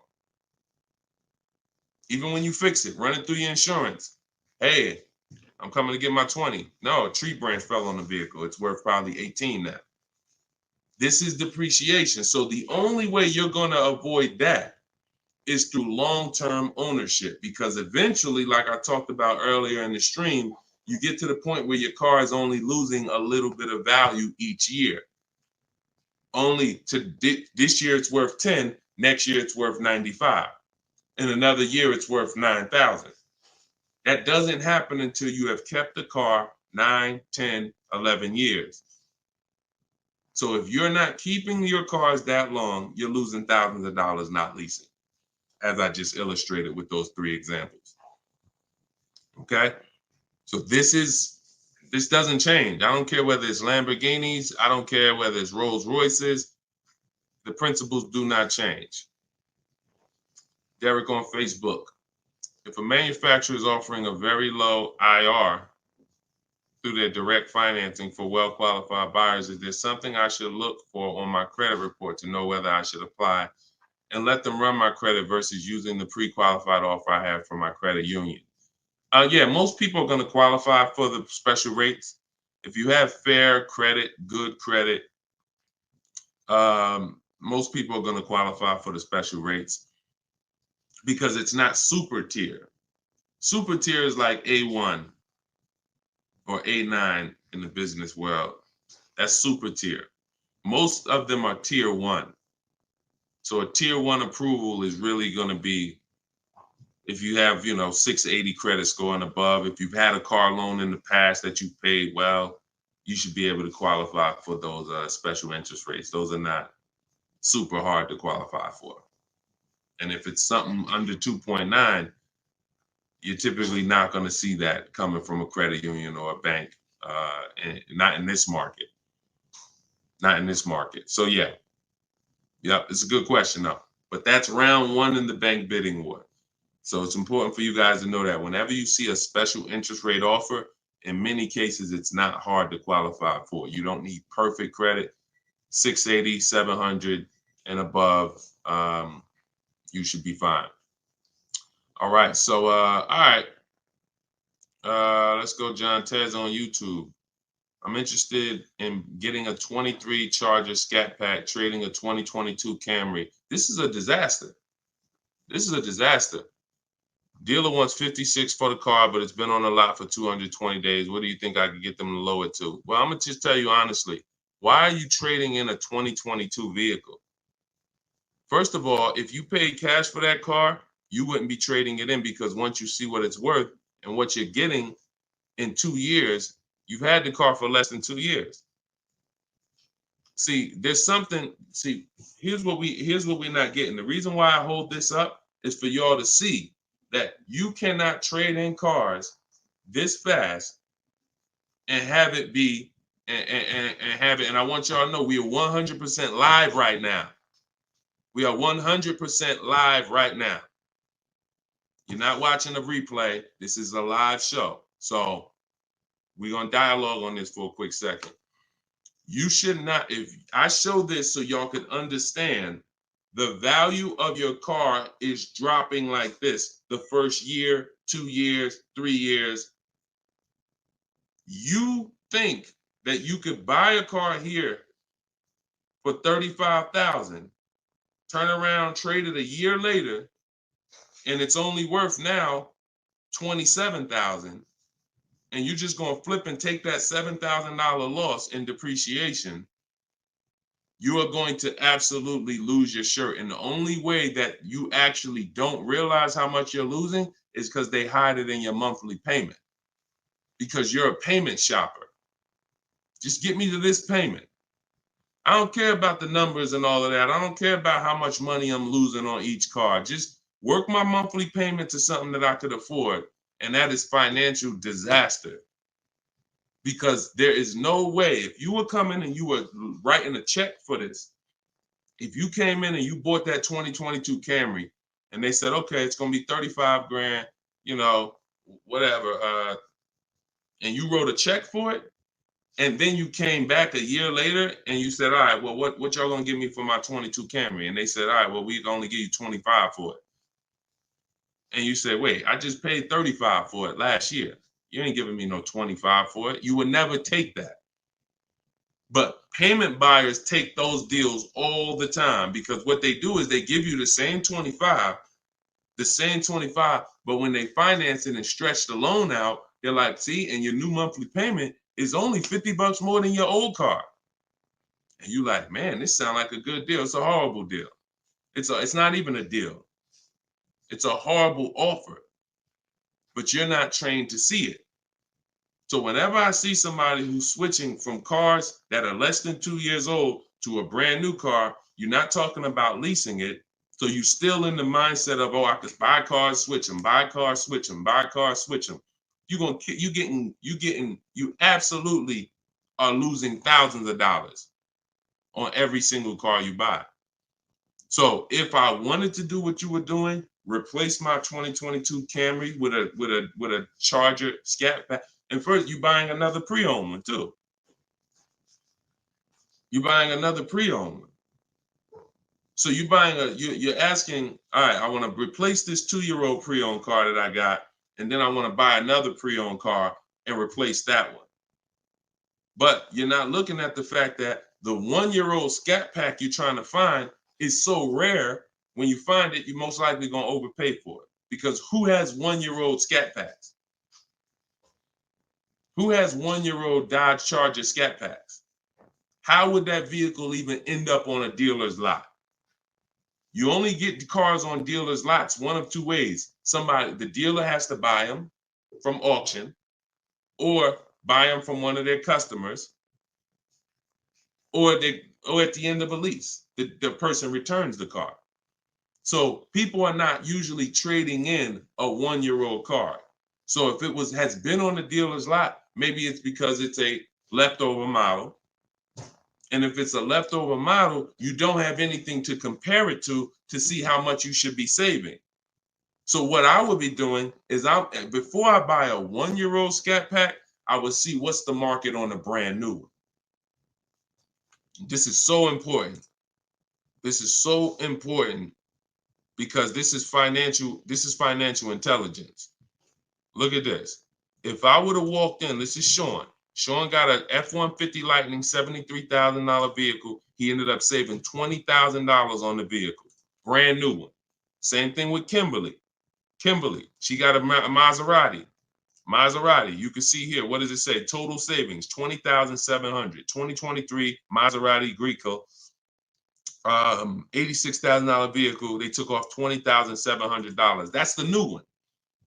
So what happens if she would have bought a used one, 1 year old, and she saved 20 grand? She might have thought that was a great deal. Man, I got a 1-year-old Maserati. They took off 20 grand for me. Not if she didn't know that on a brand new one, she could have got 20 grand off. So whenever you're buying a car that new, you need to know what the brand new market is to know, all right, if I can save 10 grand off a brand new one, then how much should I save off the 1-year-old? I should save a lot more than that. See, and you have a lot of things that you moving in a way that I would tell you need a system, because it's hard for me to explain to you everything you are doing and a way you're approaching this, how you're going to overpay by thousands and thousands of dollars. You haven't talked about leasing versus buying. You're not talking about shopping for cars in a way where you can actually see multiple offers. You're talking about buying a 1-year-old pre-owned car without looking at what the market is. How do I know a good deal on a 1-year-old one?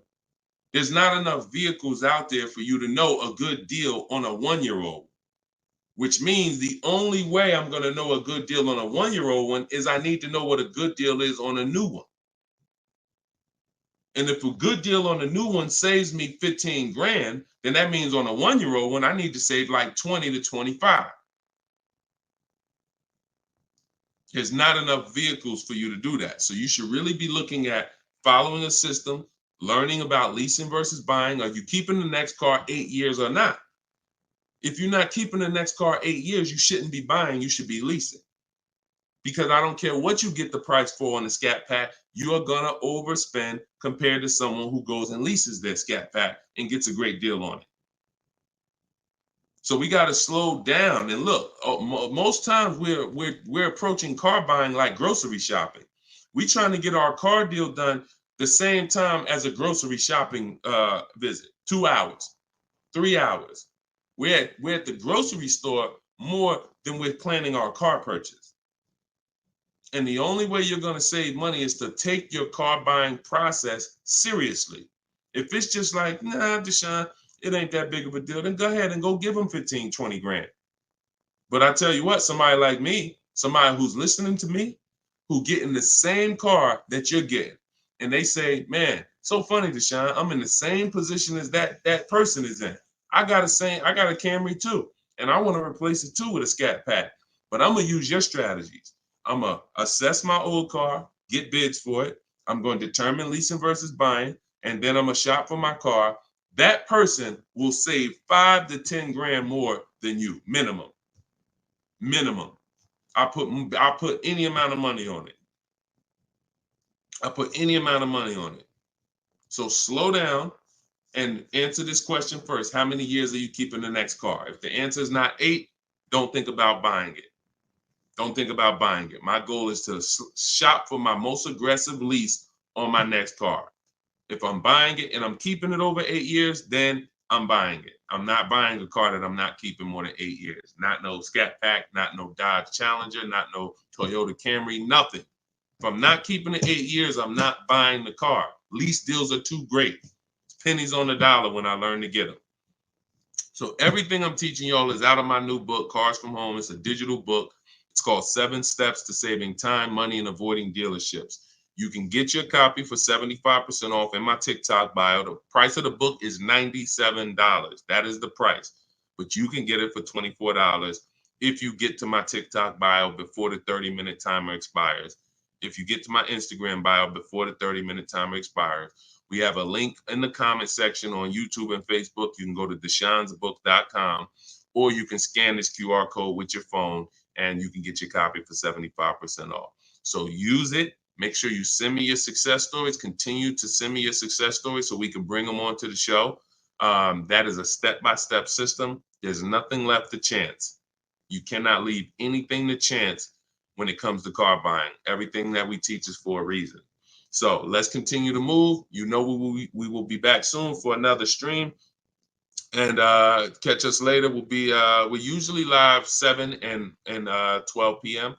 So if you're around at 7 p.m., just again, if you don't see the banner above us, that means we're actually live. So jump on and we'll get to it. Everybody else who got your book, enjoy. For those of you who want to attend my free masterclass, Everything You're Doing Wrong, Buying, Selling, and Leasing Cars, you can also go to the comments or to my TikTok and Instagram bio. But you're going to need about an hour. And that's a straight hour of me in my board. And we have a comment for you right here in the Facebook and in the YouTube section. That's me showing you scenarios, going over 23 mistakes that most of you are making that you need to stop making if you're truly going to get below market deals. Okay, so other than that, y'all, get the information. I don't care how you get it. Get in where you fit in. Use it. Keep unlearning. And let's keep saving this money. All right, God bless y'all. See y'all on the next one.